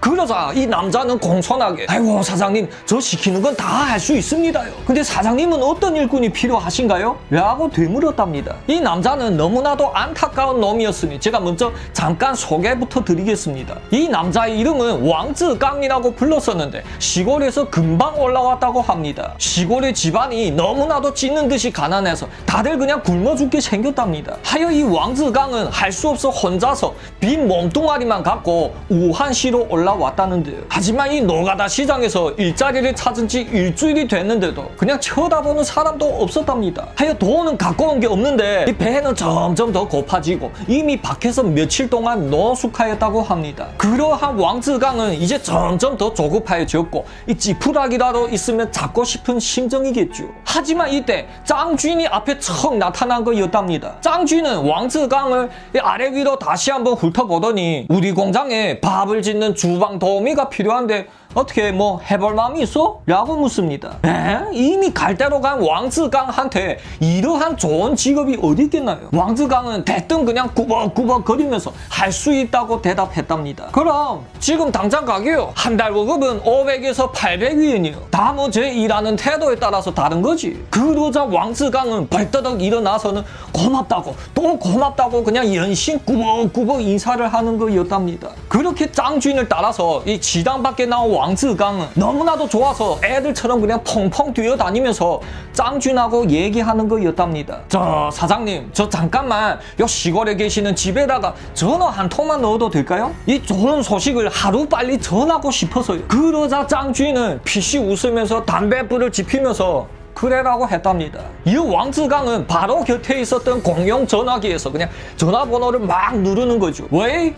예, 이장님이십니까? 저 왕즈깡인데요. 이제 저희 부모를 만나게 되면 얘기를 좀 전달해 주시겠습니까? 저 오늘 일자리를 구했거든요. 이 주방일인데 한 달에 글쎄 500위엔이나 준다네요. 그리고 또 표현이 좋으면 800위엔까지 더 올라갈 수도 있고요. 그러니 저희 부모님한테 이제 걱정 말고 이 몸이나 잘 보살피라고 좀 전달해 주세요. 저 돈을 많이 벌어서 이 설에 집에 가면 좋은 걸 접대할게. 그럼 저 사장님이 기다려서 먼저 끊습니다. 네, 그때 왕즈깡이 곁에는 이 짱쥐인이 꼬아문 담배를 쭉 들이빨면서 지켜보고 있었답니다. 만약에 말입니다. 그때 짱쥐인이 아니고 뭐 다른 사람이었던 그러한 광경을 보고도 죽여버릴 마음이 생겼을까요? 웬만하면 그 놈을 놔두고 다른 놈을 찾겠죠. 이 세상에는 죽어도 마땅한 나쁜 놈들이 그렇게도 많은데 하필이면 그 불쌍한 왕즈깡을 굳이 죽여버려야만 했을까요? 짱쥐인 이 냉혈 인간은 그런 거는 안중에도 없었답니다. 전화 빨리 끊어라. 공장 부근에 새로 뽑은 다른 직원들도 지금 기다리고 있네라. 그러자 왕즈깡은 재빨리 전화기를 놓고는 짱쥐인이 뒤를 졸졸 따라 나섭니다. 짱쥐는 왕즈깡을 데리고 버스를 타고 한소셴이 타이즈묘라는 곳으로 갔답니다. 네, 이곳은 나중에도 여러 번 나오는데요. 한국어로는 태자묘라는 뜻입니다. 시내에서 많이 떨어진 한적한 곳이었죠. 특히 이곳은 세개 시골이 교차점이라서 어느 한 개 시골에서도 뭐 선뜻 나서서 이 관리를 하지 않는 그러한 방치된 곳이었다고 합니다. 하여 많은 범죄자들이 이곳에서 둥지를 틀고 있었고 엄청 복잡한 곳이었죠. 그곳에 도착하자 진즈비, 리저쥔, 천스칭, 왕위, 짜오정홍 등 5명의 부하들이 멀뚱멀뚱해 서서 기다리고 있었답니다. 하지만 다들 왕즈깡을 보자마자 그냥 살짝 당황해합니다. 아이고, 올 것이 왔구나 하고요. 그렇게 7명이서 이 한참 동안 걸어서 들어가자 한 깊은 수림 속 안에까지 도착하였답니다. 하지만 이때 짱쥐는 문득 발걸음을 멈춥니다. 그러자 다들 함께 멈추는 거죠. 이 짱쥐는 획 돌아서더니 갑자기 곁에 있었던 왕즈깡이 배를 확 걷어찼답니다. 너 이놈, 너 내 돈을 빼돌렸지? 짱쥐는 툭 하고 튕겨져 넘어져 있는 그 왕중강이 머리에 대고 권총을 갖다 댑니다. 사장님 왜 이러십니까? 네, 아닙니다. 저는 오늘에 처음 알게 됐잖까. 근데 이게 지금 무슨 일인가? 그러자 짱쥐는 왕즈강이 머리통에 이 권총을 더더욱 세게 꽉 누르며 뭐? 아니라고? 그럼 내가 뭐 거짓말한다 이거니? 내 이걸 그냥 확 쏴버릴까 이거? 그러자 왕즈강은 그만 다리가 풀려서 털썩 주저앉았답니다. 아닙니다. 네 그런 게 맞습니다. 미안합니다 사장님. 네 다시는 아이 그러겠습니다. 왕즈강은 뭐가 뭔지도 모르고 그냥 짱쥐니 다리를 부둥켜 안고는 울부짖는 거였답니다. 그래 그럼 그렇지. 뭐하니? 옷을 다 벗어라. 옷을요? 왕즈강은 어쩔 수 없어 살겠다고 후다닥 다 벗어버립니다. 이 짱쥐는 부하들 쪽을 바라보면서 야야 니네 뭐하니? 구경하러 왔니? 그래 재밌니? 빨리 아이 묻게.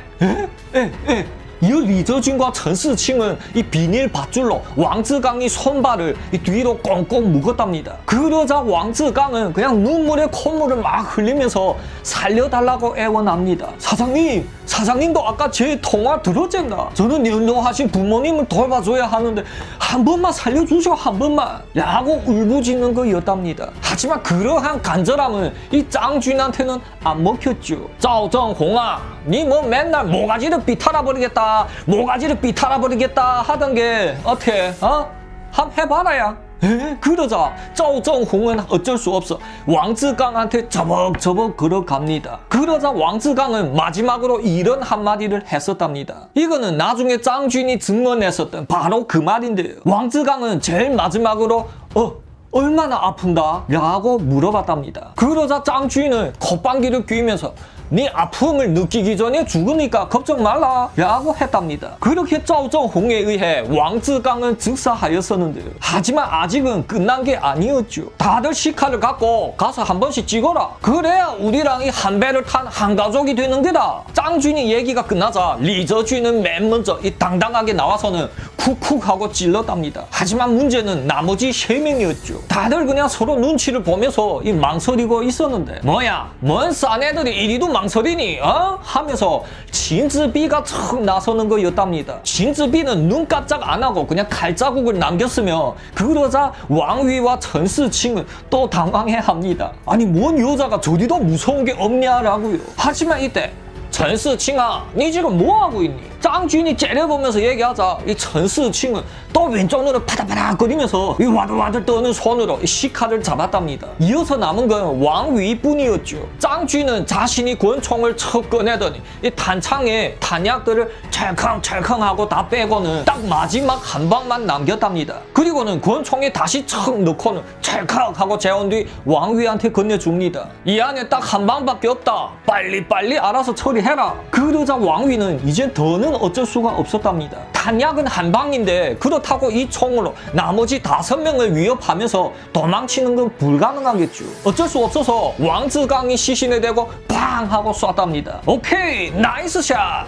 이걸로서 우리는 다 한 배를 탄 게다. 혹시라도 경찰에 잡히면 우리 다 총살이다 이 말이다. 알아들었니? 그리고 만약에 또 누가 배신이다로 때리면 그 온 가족이 저기 누워있는 저놈처럼 되는 게다. 오케이? 네 이렇게 짱쥐 일당 6명이 신고식은 끝났다고 합니다. 이제 남은 건 우한광장이 금 전시회를 터는 일밖에 없겠죠. 그 전국을 공포에 휩싸이게 했었던 우한광장 강도 사건은 다음 회에 계속하고요. 재밌게 시청하셨으면 구독과 좋아요 쾅쾅 박아주시고요. 다음 회에 또 짜이지! 그 실제로 발생한 사건을 더더욱 생생하게 살려내는 종일TV 최종일입니다. 저번 회에서 짱쥐는 밑에 5명의 부하들을 데리고 신고식을 치루었잖아요. 이제 모든 준비는 다 끝났고 때가 되기만을 기다렸답니다. 그러면 무슨 때를 기다렸을까요? 네, 전에 작업을 진행할 때는 기껏해야 3명이었으니 이 오토바이로도 가능했었지만 지금은 진즈비를 빼도 5명이잖아요. 당연히 자동차로 이동을 해야겠죠. 그러면 자동차를 빼앗긴 해야 되겠는데 제일 당당하고 쉽게 빼앗을 수 있는 건 바로 택시였다고 합니다. 짱쥐는 짜오정홍을 데리고 택시 하나를 잡아 탑니다. 저기 우리 운남성에서 왔는데 여기 경치 좋은 곳들이 있으면 여행이나 한번 시켜줘. 그럼 내 차비는 넉넉하게 드릴게. 이 택시기사는 이름이 쾅위량이라고 불렀었는데 그해 43세였다고 합니다. 이 쾅위량이 너무나도 안 된 게가요. 바로 짱쥐는 만나기 보름 전에 이 택시를 구입하였다고 합니다. 하지만 그 당시 쾅위량은 이제 택시 시작한 지 얼마 안 됐는데 이러한 달달한 큰 건을 맡게 되니 이 기분이 아주 좋았답니다. 한쪽으로는 이 택시를 운전하면서 또 다른 한쪽으로는 이 열심히 이 가이드 멘트를 쳐주는 거죠. 그렇게 이리 돌고 저리 돌고 하니 600위엔이란 거금을 지불해 줬다고 합니다. 아싸! 사장님들 혹시 내일에는 또 차량을 안 씁니까? 그러자 짱쥐는 피식 웃으면서 써야지, 당연히 써야지. 기사님 오늘 고생 많이 했는데 내일에도 잘 부탁하오. 그렇게 쾅위량은 이튿날 아침에부터 달려와서 그 둘을 모시고 아주 또 열심히 달리고 있었는데요. 하지만 이때 뒤에서 삐릴리 삐릴리 하고 핸드폰 소리가 나왔답니다. 이 짱쥐인이 그 전화를 받더니 뭐? 나 할 것 같다고? 이렇게 갑자기? 알았다, 내 금방 건너갈게. 짱쥐는 급히 전화기를 끄더니 저 기사님, 제 여자친구가 임신 예정일이 아직 멀었는데 갑자기 오늘 나을 것 같다고 하네요. 수고스러운 대로 타이즈묘까지 지금 출발할 수 있겠어? 그럼 내 800위엔을 또 따로 챙겨줄게. 그러자 800위엔이라고? 쾅위량은 그냥 해볼래 해서는 아무런 생각도 없이 부릉부릉 하고 시동을 켭니다. 사실 조금만 더 생각해보면 이 이상한 점을 눈치챌 수 있겠지만 이미 돈에 눈이 먼 쾅위량은 그냥 조금이라도 의심을 안 했답니다. 이곳 타이즈묘라는 곳은 저번 회에서도 나왔다시피 이 세계 마을이 한가운데 위치하여 있어서 매우 혼란스러운 곳이었죠. 하지만 짱쥐인이 가리킨 곳은 점점 더 어두컴컴하고 이 인적이 드문 곳이었다고 합니다. 그러자 쾅위량도 이제야 점점 더 경각심이 생겼답니다. 그걸 눈치챈 짱쥐는 기사님, 잠깐 차 좀 채워보시오. 내 물이나 좀 시원하게 빼야 되겠어. 짱쥐는 밖에서 잠깐 볼일을 보고는 아주 그냥 자연스럽게 조수석에 척 탔답니다. 에? 그리고 그의 손에는 시꺼먼 권총이 쥐어 있었는데 그냥 다짜고짜 쾅위량이 태양열에 척 갖다 댑니다. 기사님, 그 답답하니까 창문을 좀 열어보시오. 그러자 사실 이 쾅위량과 뒤에 앉아있던 쪼정홍은 뭔지 눈치를 못 챘답니다. 그러면 짱쥐는 이놈이 왜 굳이 창문을 내리라고 했을까요? 네, 하지만 총을 잡은 건 짱쥐인이었으니 쾅위량은 이 창문을 내리는 손잡이를 막 돌렸다고 합니다. 그 시절의 차량들은 창문이 다들 이렇게 막 돌려서 열었다 닫았다 하잖아요. 그러자 이때 팡 하는 소리와 함께 쾅위량은 그냥 즉사하고 말았답니다. 자, 기가 막힌다야. 봤니? 이 탄약이 창문 틈새로 나가서 창문을 살렸잖니. 아, 그러려고 그랬구나. 하지만 창문을 살렸지만 이 총알이 태양혈을 뚫고 지나간 그 뿜겨져 나온 흔적은 온 차 안을 그냥 질퍽하게 만들었답니다. 짱쥐인과 쪼정홍은 그 시체를 밖으로 끌어내어 이 차량 안을 좀 정리를 해보려 했지만 하지만 쉽지는 않았답니다. 냄새가 그냥 코를 콱콱 찌르는 거죠. 뭐야, 왜 이리 아요지? 짱쥐인이 시계를 보며 이 투덜대자 그제야 리저주인 왕위陈世칭이 이 부랴부랴 뛰어왔답니다. 네, 짱쥐는 이미 이 세 명을 부근에서 기다리게 하였으며 이 총소리를 들으며 곧바로 그냥 달려오라고 명령했었답니다. 하지만 그들이 도착했을 때는 이 짱쥐인과 쪼정홍이 이미 시체를 버렸었고 이 차량 안을 대충 닦아놓은 뒤였답니다. 뭐가 이리 오라야? 어? 아니 작전 이따위로 실행해갖고 뭔 큰 건을 하려는 거야? 짱쥐인이 한마디 하자 다들 그냥 머리를 숙이고 찍소리도 못하죠. 다들 타라. 오늘 밤에 할 일이 아주 많네라. 네, 이어 다들 차량 안에 타는데요. 에? 이게 무슨 냄새지? 조수석에 앉은 왕위가 이 냄새를 킁킁 맡더니 뭐야? 사람이 죽었어? 하고 그냥 휘둥그레 하더랍니다. 그러자 운전성이 짱쥐는 우쭐해 하면서 당연하지 하는 거죠. 여기 안에서 금방 사람이 죽었다고요? 너무 무서운데요? 뭐? 그러자 짱쥐는 운전대를 잡았던 오른손으로 왕위 면상을 팡 하고 칩니다. 니 정신 똑바로 차려라. 아니면 이 여기 택시기사 곁에 그냥 묶어서 버릴 테니. 이 차량은 그렇게 출발했었고 짱쥐니 계획에 의하면 이 택시는 내일 그 금점을 터는 데 쓰이겠죠. 하지만 그들이 지금 제일 처음 필요한 건 강물이었다고 합니다. 리저주인 3명이 이미 세척제와 수건, 비닐 장갑 같은 거는 다 준비를 해왔지만 하지만 그들이 가는 길에는 이 강물이나 뭐 고인물 같은 게 안 나타났다고 합니다. 하여 짱쥐는 이 계속 강물을 찾아서 깊은 숲이나 이 계곡 같은 곳으로 계속해서 들어갔었는데 이 길은 이 S자로 굽이굽이 이어졌다고 합니다. 하지만 이때 뭐야 저게? 네, 그들 앞에는 갑자기 통행료 요금서가 떡하니 나타났답니다. 계속 S자로 가다 보니 그 거리는 수십 미터밖에 안 됐으니 자기도 모르게 그냥 발견하자마자 이미 들어와 있었답니다. 이어 짱쥐는 그 1, 2초 되는 시간 안에 판단을 내립니다. 만약 지금 창문을 내리고 통행료를 정상적으로 내면 이 차 안의 흔적과 냄새로 하여 들통난 가능성이 많겠다고요. 하여 짱쥐는 뜻밖의 바보 같은 결정을 내리게 됩니다. 그것은 바로 요금소를 강제로 뚫고 지나가는 거랍니다. 짱쥐는 엑셀을 콱 밟아서 그 요금소의 가로막은 장애물을 그냥 툭 하고 끊어버리면서 돌파했다고 합니다. 네, 사실 이건 너무나도 갑작스레 나타난 요금소였으니 이 짱쥐니 생각할 시간이 너무나도 적었죠. 조금이라도 더 생각할 시간을 주었더라면 이러지는 않았겠죠. 짱쥐니 택시가 이 강제로 출동하여 돌파해 나가자 요금소 직원은 곧바로 전화합니다. 네, 왜냐면 바로 1.5km 앞에 검문소가 있었거든요. 현실의 요금소가 어디 그렇게 쉽게 그냥 돌파하고 싶으면 돌파하겠나요? 그것도 모르고 짱쥐는 계속해서 달립니다. 이어 끼익 하고 짱쥐는 급정거를 합니다. 형님, 뭔 일이십니까? 그들 앞에는 이 큰 검문소가 나타났었고 큰 트럭이 길 옆에 주차하고 지금 검문을 받고 있었답니다. 딱 봐도 뭔가 교통규칙을 어겨서 지금 경찰들한테 수사받고 있는 거겠죠. 그리고 그 곁에는 한 경찰이 이 짱쥐 일당이 택시를 촥 꼬아보면서 일로 오라고 이 손짓하는 거였답니다. 그러자 짱쥐는 붕붕 하고 시동을 다시 걸고는 윙 하고 엑셀을 밟습니다. 까짓거 너 몸뚱아리로 막아보려면 막아봐라 이거였죠. 뭐야? 그러자 앞에 경찰은 이 짱쥐인 차량이 그의 앞에서 멈춰설 계획이 없다는 걸 눈치채고는 곧바로 곁에 바짝 붙었답니다. 이어서 검문소 쪽으로 향해 막 신호를 보내는 거죠. 그러자 말입니다. 검문소 안에서 경찰차 한 대가 가로질러 나오더니 그냥 짱쥐인이 앞길을 확 막아버리는 거였답니다. 니네 재간 있으면 또 한번 불러봐라 이거였죠. 그러자 짱쥐는 어쩔 수 없어 택시를 세웁니다. 하차, 요것들 봐라. 야, 니들 당장 아이 내리니? 아까 곁으로 이 불이 나게 비켜서던 경찰이 건들건들거리면서 다가오는 거였답니다. 형님, 이제 결정을 내리셔야 할 것 같습니다. 경찰이 총 3명입니다. 뒤에 앉아있던 리저쥔이 이 나지막하게 귀띔해주면서 손이 권총으로 척 갔답니다. 이어 그 경찰은 창문을 탁탁 치면서 내리라고 합니다. 어이, 니네 그 통행료가 얼마나 된다고?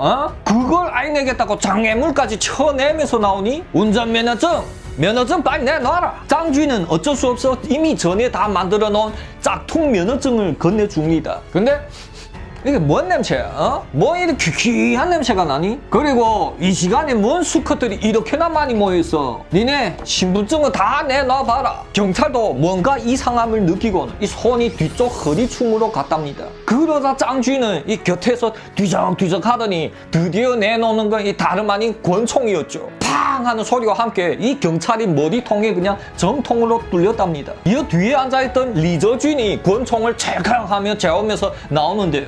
니들 뭐야? 팍! 네, 이 총을 쏜 건 아까 뒤쪽에서 트럭 기사를 신문하던 경찰이었는데요. 택시 쪽에서 이 총소리가 나자마자 앞뒤를 안 가리고 그냥 그쪽에 대고 쏜 거랍니다. 그러자 리저쥔이 그 경찰을 향해 팡팡팡 하고 쏘았는데 바로 면중하게 되었답니다. 리저쥔은 계속하여 걸어가서는 그 경찰이 시신에 대고 팡팡 하고 확인 사살까지 하고는 이어 곁에 있던 운전기사 쪽으로 권총이 갑니다. 아이고 형님, 나는 아닙니다. 저는 그냥 트럭 운전기사입니다. 살려주세요. 저는 그냥 아무것도 못 봤습니다요. 운전기사는 아까부터 그냥 납작 엎드려서 이 머리를 콱 맞고는 이 두 손으로 머리를 싸매고 있었답니다. 만약에 이때 총을 잡은 게 짱쥐니였다면 이러한 운전기사도 가차없이 죽였겠죠. 하지만 리저쥐는 달랐답니다. 그냥 그렇게 살려보냈다고 합니다. 리저쥐는 이어 또 아까 앞을 가로막은 그 경찰차로 향해 팡팡팡 하고 난사를 했답니다. 야, 빨리 타라. 짱쥐도 이 리저쥐는 타라고 하면서 그도 경찰차를 향해서 팡팡팡 하고 쏘아댔답니다. 합니다. 그렇게 그 경찰차는 이 벌집으로 되었지만 안에 숨어 있었던 경찰은 목숨은 구했다고 합니다. 왜 요금소는 들어라, 요금소는 들어라. 아까 그 택시가 다시 요금소 쪽으로 가는데 앞을 가로막지 말라 가니를. 걔네 권총들이 몇 자루가 있는데 다시 한번 얘기한다. 금방 택시가 다시 너희 쪽으로 가는데 그냥 놔둬라. 그렇게 이 살아남은 경찰이 요금소 쪽으로 얘기를 해서 짱주인 일당은 아무런 저항도 없이 도망치는데 성공하였다고 합니다. 네, 아까 처음에 짱주인을 검문하다가 머리통에 총알을 먹은 경찰은 이름이 원징이라고 불렀는데 그 당시 23살밖에 안 됐다고 합니다. 그리고 화물차를 검사하다가 리저주인이 총에 맞아 즉사한 경찰은 이름이 쪼우시엔링이라고 불렀었는데 그 당시에 42세였다고 합니다. 이렇게 경찰 2명이 힘도 못 써보고 사살당하게 되었다고 합니다. 이어 짱주인이 일당은 밤을 새 가면서 운전하여 왕위 집에까지 가게 되었답니다. 그 집에는 큰 창고가 있었는데 거기에다 택시를 숨겨놓고 그들은 먼저 모여서 샤워를 했다고 합니다. 왕위는 그 모습을 보면서 하하 뭐야 이거 우리 집이 뭐 공중목욕탕으로 됐네 라고 농담삼아 얘기했었답니다. 이거 왕위가 직접 얘기한 건데 한 글자도 틀리지 않았고 또 이 얘기 때문에 나중에 그 죄가 더 엄중해지게 됩니다. 네, 하지만 그것도 나중의 얘기고요. 짱쥐는 이렇게 뜻밖의 사고로 자신이 계획이 실패하자 제대로 빡쳐 있었답니다. 이제껏 강도질에서 언제 실패란 걸 해봤겠나요? 하지만 부하들이 이렇게 많은 앞에서 실패하게 되자 독이 그냥 바짝 올랐던 거죠. 그렇게 다들 아무 말도 없이 그냥 샤워를 다 끝마치고 모여 앉았는데 말입니다. 두둥! 누군가 짱쥐니 앞에서 무릎을 꿇는 거였답니다. 네, 그것은 바로 왕위였었죠. 삼촌, 저 앞만 생각해봐도 못할 것 같습니다. 밤마다 총소리만 들어도 그냥 멀미 나서 토가 나올 지경입니다. 제발 그냥 저를 빼주세요 라고요. 뭐라? 하참, 너희놈 잘 걸렸다. 짱쥐는 대뜸 왕위를 향해서 그냥 주먹과 발기질을 미친 듯이 날렸답니다. 짱쥐니 주먹 잘 아시죠? 그렇게 문지가 펄펄 나게 그냥 처음 맞다가 이 기절에 쓰러지면 또 찬물을 확 뿌리고 정신을 차리게 한답니다. 그리고 또 한바탕 시작되는 거죠. 하지만 왕위 이놈도 이번에는 목숨을 내걸고 그만두려고 한 것 같았답니다. 아무렇게 어떻게 때려도 계속 그냥 그만두겠다고 했었답니다. 그래, 그렇게 하기 싫으면 나가도 된다. 근데 너 잊지 말라. 네가 만약 생각을 잘못 먹으면 너희 사돈의 8조까지 내 다 알지? 그냥 모두 다 죽는 거다. 알았니? 네, 그렇게 왕위는 짱쥐인 일당에서 정식으로 나와서는 자신만이 삶을 살아갔었는데요. 하지만 이놈은 짱쥐인한테 그때 너무나도 처음 맞아서 거의 1년 동안 입원해 있었답니다. 하지만 또 그 뒤에 퇴원한 뒤에도 한쪽 다리를 쩔뚝쩔뚝 거리면서 살아갈 수밖에 없었답니다. 돈도 없어서 거지처럼 배를 굶으며 살아도 경찰들한테 잡혀서 총살 맞은 운명은 벗어난 줄만 알았겠죠. 이 왕위가 지은 죄는 사실 짱쥐인이 설계한 신고시밖에 없잖아요. 그것도 짱쥐인이 협박해서 시신에다 그냥 권총을 한 방 쏜 죄밖에 없었는데 하여 자신은 기껏해야 뭐 감옥살이나 좀 판결받겠지라고 생각했답니다. 하지만 이놈은 공산당을 아주 너무 띄엄띄엄 본 거였죠. 나보는 그냥 권총 판매를 연결해주는 작용밖에 없었는데 걔도 총살 맞았잖아요. 근데 왕위 같은 놈을 어떻게 가만두겠습니까? 왕위는 그렇게 병원 신세를 지다가 또 거지처럼 1년 좌우를 살다가 총살받았다고 합니다. 그러면 차량 확보 작전을 실패하고 또 조직원까지 하나 잃은 짱쥐인 일당은 어떻게 하여 그 우한 광장을 터는 데 성공하였을까요? 다음 회에 계속하겠습니다. 재밌게 시청하셨으면 구독과 좋아요 쾅쾅 박아주시고요. 다음 회에 또 짜이지! 그 실제로 발생한 사건을 더더욱 생생하게 살려내는 종일TV 최종일입니다. 저번 회에서 짱쥐는 처음으로 되는 작전 실패를 겪게 되었었죠. 그는 왕위를 내보내고 이제 남은 리저주인陈世清,赵正홍 이 3명을 데리고 회의를 가집니다. 야들아, 어찌어찌 돼서 저번에 작전은 우리 실패했구나. 하지만 니네 걱정 말라. 달라진 거는 그냥 조금만 더 늦게 시작하는 것 뿐이니까. 우리 4명이서 몰려다니면 이상하니까 우리 2조로 나뉘어서 우한으로 먼저 가자. 이어陈世清과赵正홍이 이 한 조로 떠나고 짱쥐인과 리저주인이 다른 한 조로 떠나게 되었답니다. 길에서 짱쥐인은 리저주인한테 또 명령 하나를 내립니다. 리저주인아, 니 나를 그냥 바짝 따라붙어 다녀라. 알았니? 나랑 간격을 50m 초과하지 말고, 오케이? 얘기가 다 끝난 뒤 짱쥐인은 이 앞에서 성큼성큼 걸어가고 리저주인은 뒤에서 따라가는 거죠. 하지만 이때 어라?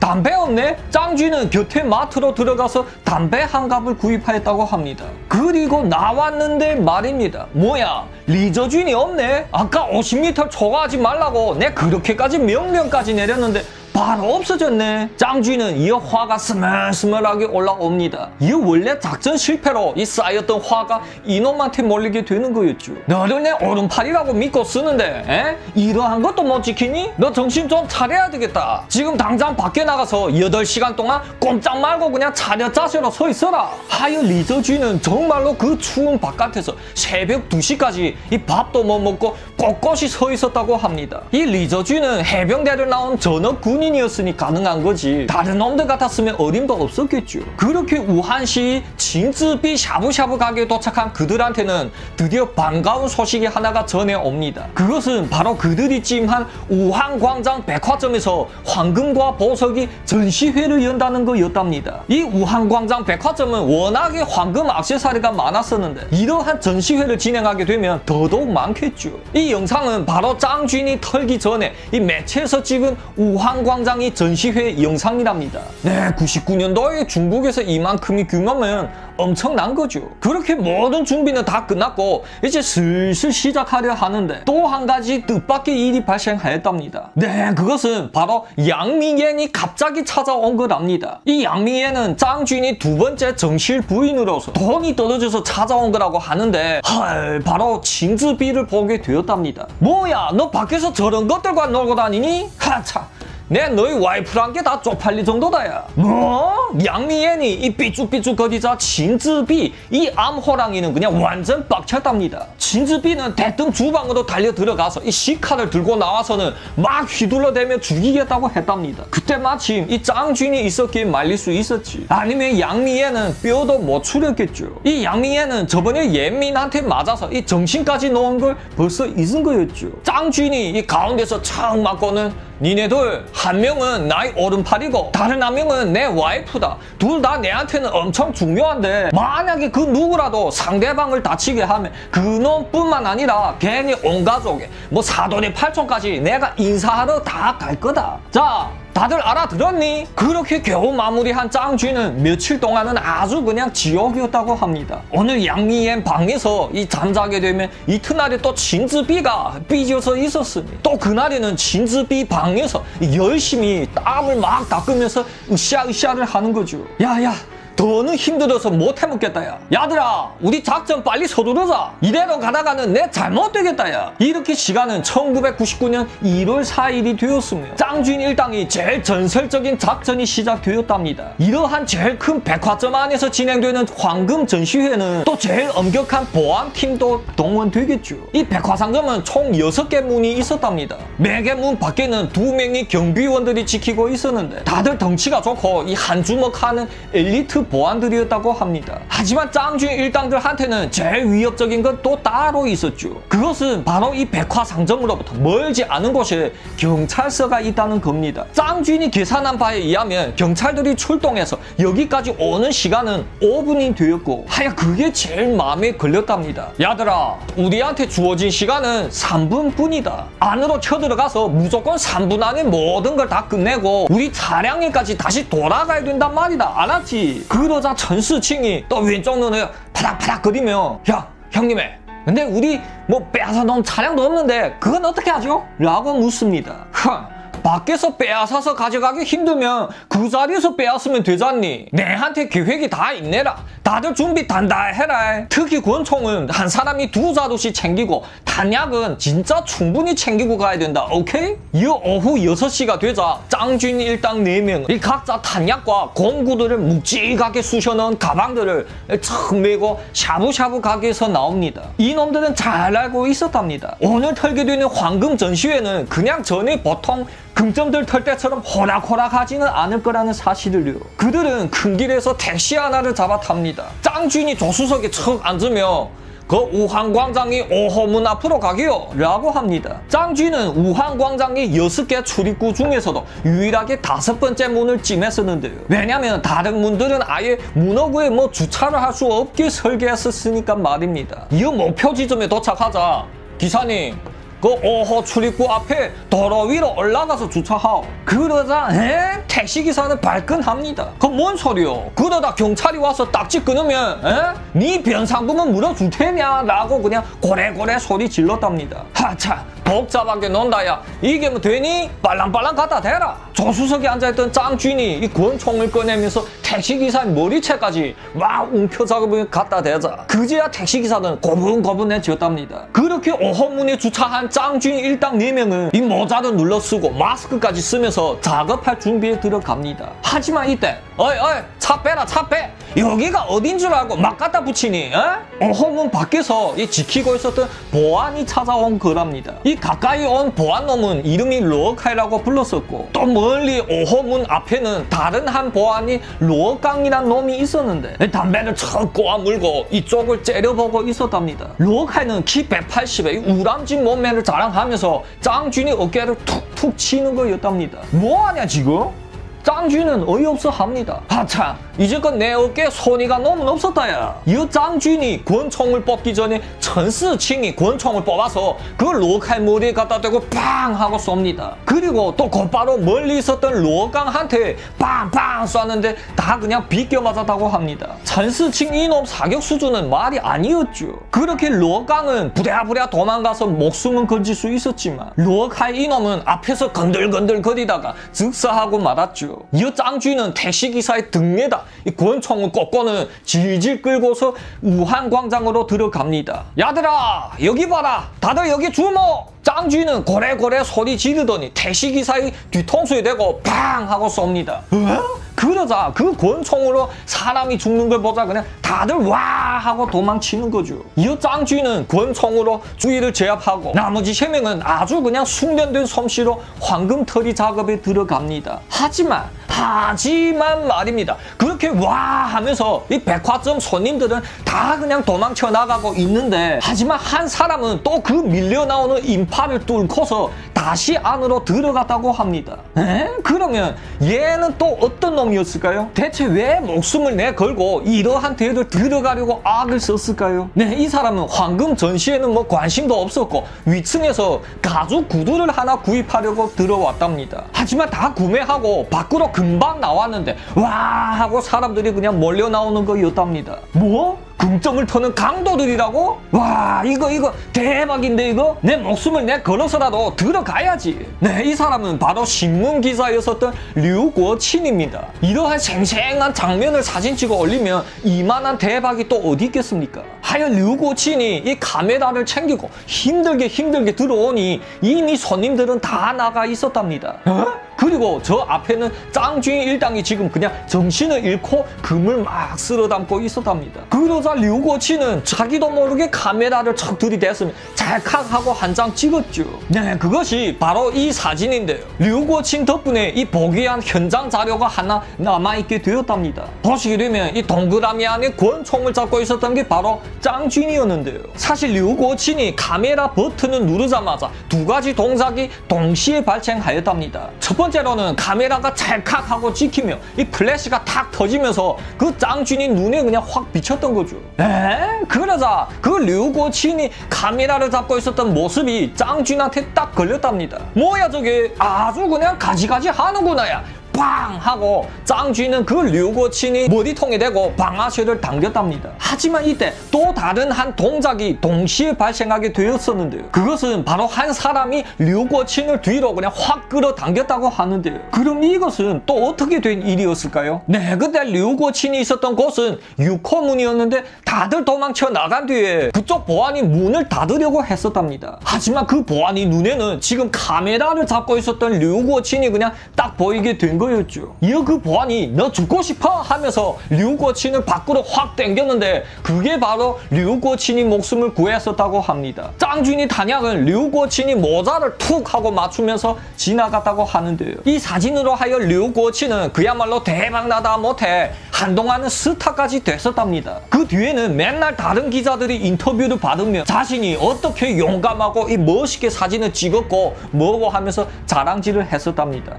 그리고 2년 뒤에 짱준이 잡힌 뒤에 이 기자는 짱준이 재판에 증인으로 참석하게 되었습니다. 또 그 재판에서도 지 자랑을 그냥 제잘제잘 그렸답니다. 그러자 짱준은 이 류고친을 그냥 잡아먹을 듯이 째려보면서 내 그날에 끝까지 쫓아가서 너를 죽여버렸어야 했는데 그게 아쉽구나 라고 한탄했다고 합니다. 그러면 우리 다시 우한광장의 현장으로 돌아가 보겠습니다. 백화상점이 전시회 안은 짱준이 지키고 있었던 5호문만 빼고 나머지는 모두 다 잠겼었고 그리고 그 안에는 다른 사람은 한 명도 없었답니다. 부하 3인조는 지금 한창 급부치들을 지금 챙기느라고 정신이 없었는데요. 리저준이 제일 먼저 망치로 땅땅땅땅 하고 깨부수는 것만 책임지고 그 다음 뒤에서 이 전스칭이 황금 액세서리 박스를 꺼낸답니다. 여정정홍은 큰 파란색 주머니를 열고 있었으며 전스칭이 그 안에 이 박스채로 척척 넣었다고 합니다. 그러니 전에처럼 뭐 황금 액세서리를 하나하나 뜯어서 이 넣는 것보다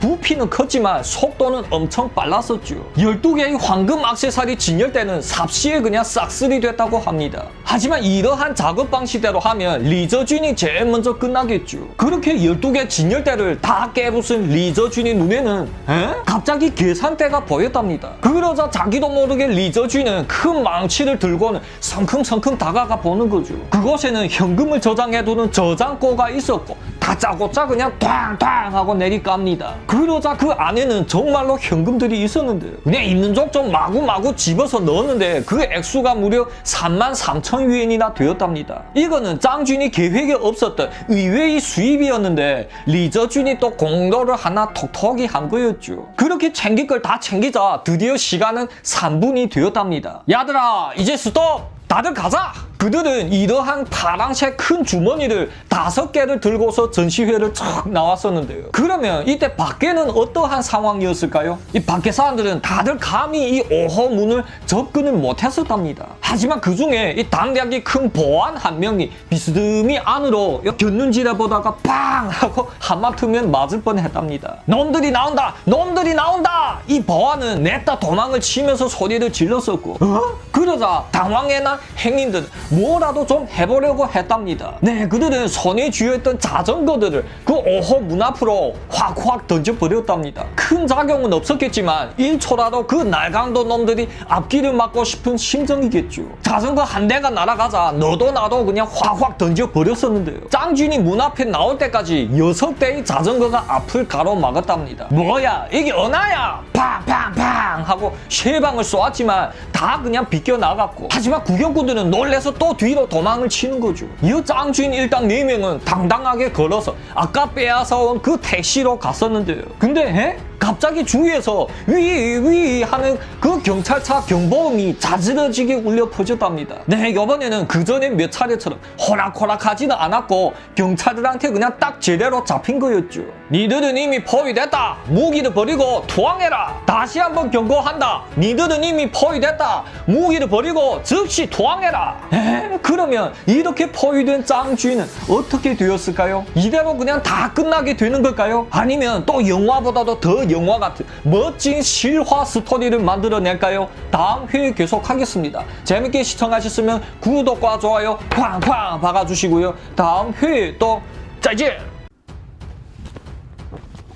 그 실제로 발생한 사건을 더더욱 생생하게 살려내는 종일TV 최종일입니다. 저번 회에서 짱쥐는 백화상점 문 앞에서 경찰들한테 포위되었었죠. 경찰들은 경고가 안 먹히자 그냥 빵빵 하고 바로 총을 쏘기 시작했답니다. 사실 이러한 경우는 짱쥐한테도 처음이고 보통 사람이었다면 또 당황하고 쫄아서 뭐 어쩔 줄은 몰라 했겠죠. 하지만 짱쥐는 아니었답니다. 야들아 다들 권총 꽉 거머쥐고 내리자. 우리 저 포위를 한 귀퉁이라도 뚫어야 살 수 있다. 이어 그들 4명을 모두 조심스럽게 이 택시에서 내렸고 빵빵 하고 서로 쏘면서 무장 경찰들과 맞받아 쳤답니다. 사실 짱쥐 일당들 중에서 리저준과 짱 짱준이 쏜 총알이 그나마 위협적이고 나머지 조정홍은 뭐 대충 앞가림이나 했었고 전수칭이 총알은 어디로 쏘고 있는지도 몰랐답니다. 하지만 이때 빵빵 하고 난사를 하는 소리가 나더니 뻥 하는 소리와 함께 택시 앞에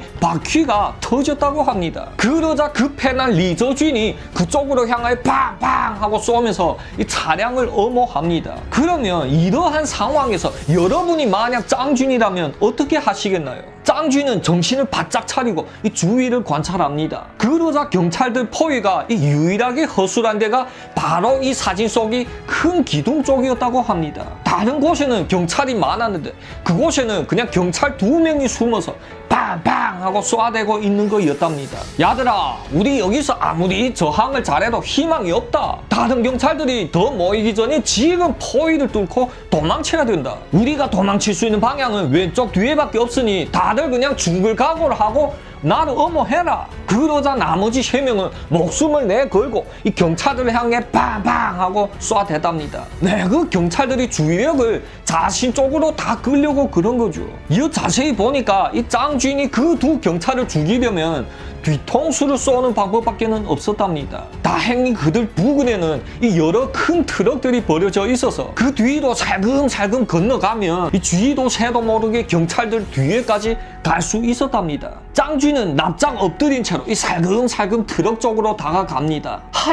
하지만 말입니다. 첫 번째 트럭 안에는 이 운전기사가 있었는데 맨바로 짱쥐이 살살 피해 오는 걸 발견하였다고 합니다. 저기 경찰들, 여기 한 놈이 더 있다. 여기 강도 한 놈이 더 있다고. 이 트럭 기사는 경찰들한테 고자질 하려고 이 차문까지 내리며 이 머리를 빼고 고래고래 소리 질렀는데요. 뭐? 이 놈이 짱쥐이 그 위쪽에 삐죽이 나온 그 트럭 기사 머리에 대고 빵 하고 쏩니다. 이 트럭 기사는 이름이 왕샤오밍이라고 불렀었는데 그 당시에 23살밖에 안 됐다고 합니다. 하지만 저쪽에서는 이 리저준 3명과 경찰들이 한창 너무나도 격렬하게 맞붙고 있어서 결국 왕샤오밍이 고함을 못 들었다고 합니다. 그냥 애매한 죽음만 당하게 된 거죠. 큰 기둥 밑에 숨어있던 2 경찰은 아직도 리저준 쪽으로 향해 펴펴 하고 쏘고 있었답니다. 하지만 그 둘은 몰랐었죠. 이미 한 놈이 빠져나와서 자기들이 뒤에까지 살금살금 왔다는 사실을요. 이어 짱쥐는 대뜸 그놈들 머리통에 대고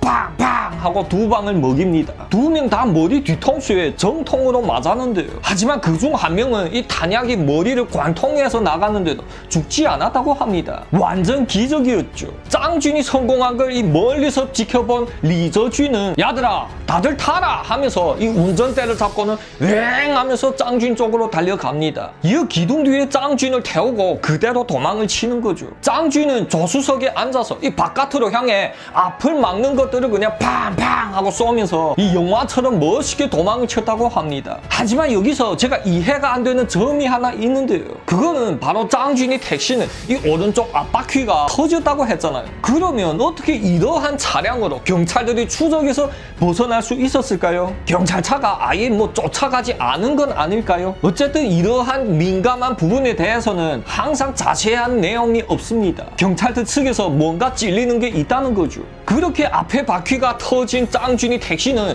이 좌우로 그냥 막 왔다리 갔다리 하면서 달리다가 그만 한 찐빵을 만드는 가마에 쾅 하고 부딪혔답니다. 그러자 말입니다. 조정홍 이놈은 지금 한참 차량 뒷좌석에 앉아서 뭐 어쩌지도 못하면서 권총을 잡은 오른손을 바깥으로 척 조준을 하면서 제 딴에는 멋있게 가고 있었는데요. 차가 찐빵 가마에 쾅 하고 부딪히자 그만 권총을 툭 떨구어 버렸다고 합니다.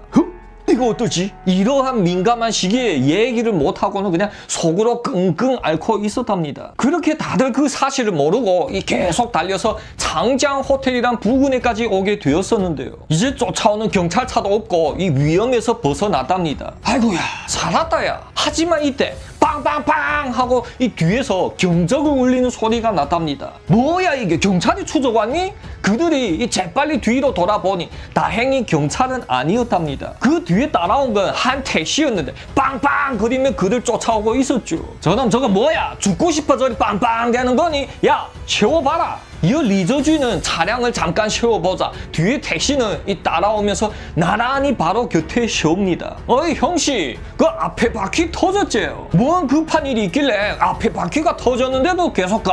이 택시기사가 싱겁게 얘기를 하는데 리저주인이 권총을 척 빼곤 꺼져 하고 휙휙 졌답니다. 어이구야, 그러자 그 택시는 엥 하고 최고 속도로 도망을 가는 거죠. 만약 이때 짱준이 운전했었더라면 이 기사는 또 죽었겠는데 그나마 리저준이었으니 목숨을 구할 수 있었답니다. 짱준이 계획에 의하면 여기에서 그들은 차량을 바꿔 타야만 했답니다. 그리고 사실 아까 이 차량이 이동 중에 그들은 이미 액세서리 박스를 다 정리를 했답니다. 박스에 붙어 있었던 금붙이들을 다 뜯어서 한 가죽 주머니 안에다 다 모아 놓았었죠. 그리고 나머지 파란색 주머니들과 그 박스들은 그냥 차 안에다 버렸다고 합니다. 하지만 이때 저 형님의 아까 택시가 이 찐빵 가마에 박았을 때 저도 모르게 권총을 밖에다 떨궈버렸습니다 라고 쪼정홍이 이 서먹서먹하면서 얘기하는 거였답니다. 뭐? 그러자 짱쥐는 도끼 눈을 부릅뜨며 너 잘하는 짓이다. 너 나중에 두고 보자. 이어 그들은 아무렇지도 않은 듯 이 길거리로 나와서는 택시를 잡습니다. 이어 택시 한 대를 멈추게 하고 이 리저주인이 먼저 조수석에 이 잽싸게 탑니다. 야야,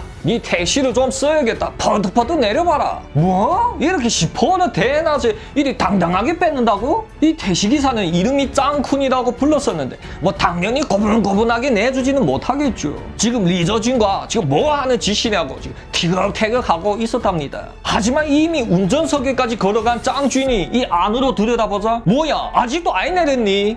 팡팡팡! 짱쥐는 그냥 뭐 묻지도 따지지도 않고 총질부터 해댔답니다. 이어 문을 열고 이 밖으로 냅다 버리고 지가 올라타고는 팡팡 하고 출발을 하는 거죠. 택시는 그렇게 달리고 달려서 드디어 그가 찜해놓은 안전한 지역에까지 도착하였답니다. 자, 여기 한 사람 2,000위엔씩이다. 이걸 챙기고 다들 여러 도시들을 애돌아서 고향으로 돌아가라. 그리고 찍소리도 내지 말고 내가 부를 때까지 조용하게 있어라. 알았니? 그러면 각자 잘 살아남아라. 짱쥐는 나머지 3명을 보내고 지 혼자서 이 가죽 주머니를 메고 그들 아지트인 샤브샤브 가게로 걸어갔답니다. 이로부터 거리는 대략 500m 좌우였었는데 이 또한 우한 광장에서 너무 멀지 않은 곳이다 보니 왠지 사람들 눈길이 의심스러웠다고 합니다. 하지만 그렇다고 이 짧은 거리를 택시를 타고 이동하면 더 의심하겠죠. 짱쥐는 손에 땀을 쥐고 이 눈치를 살피면서 걸어가고 있었답니다. 이미 전 우한시가 이번 사건으로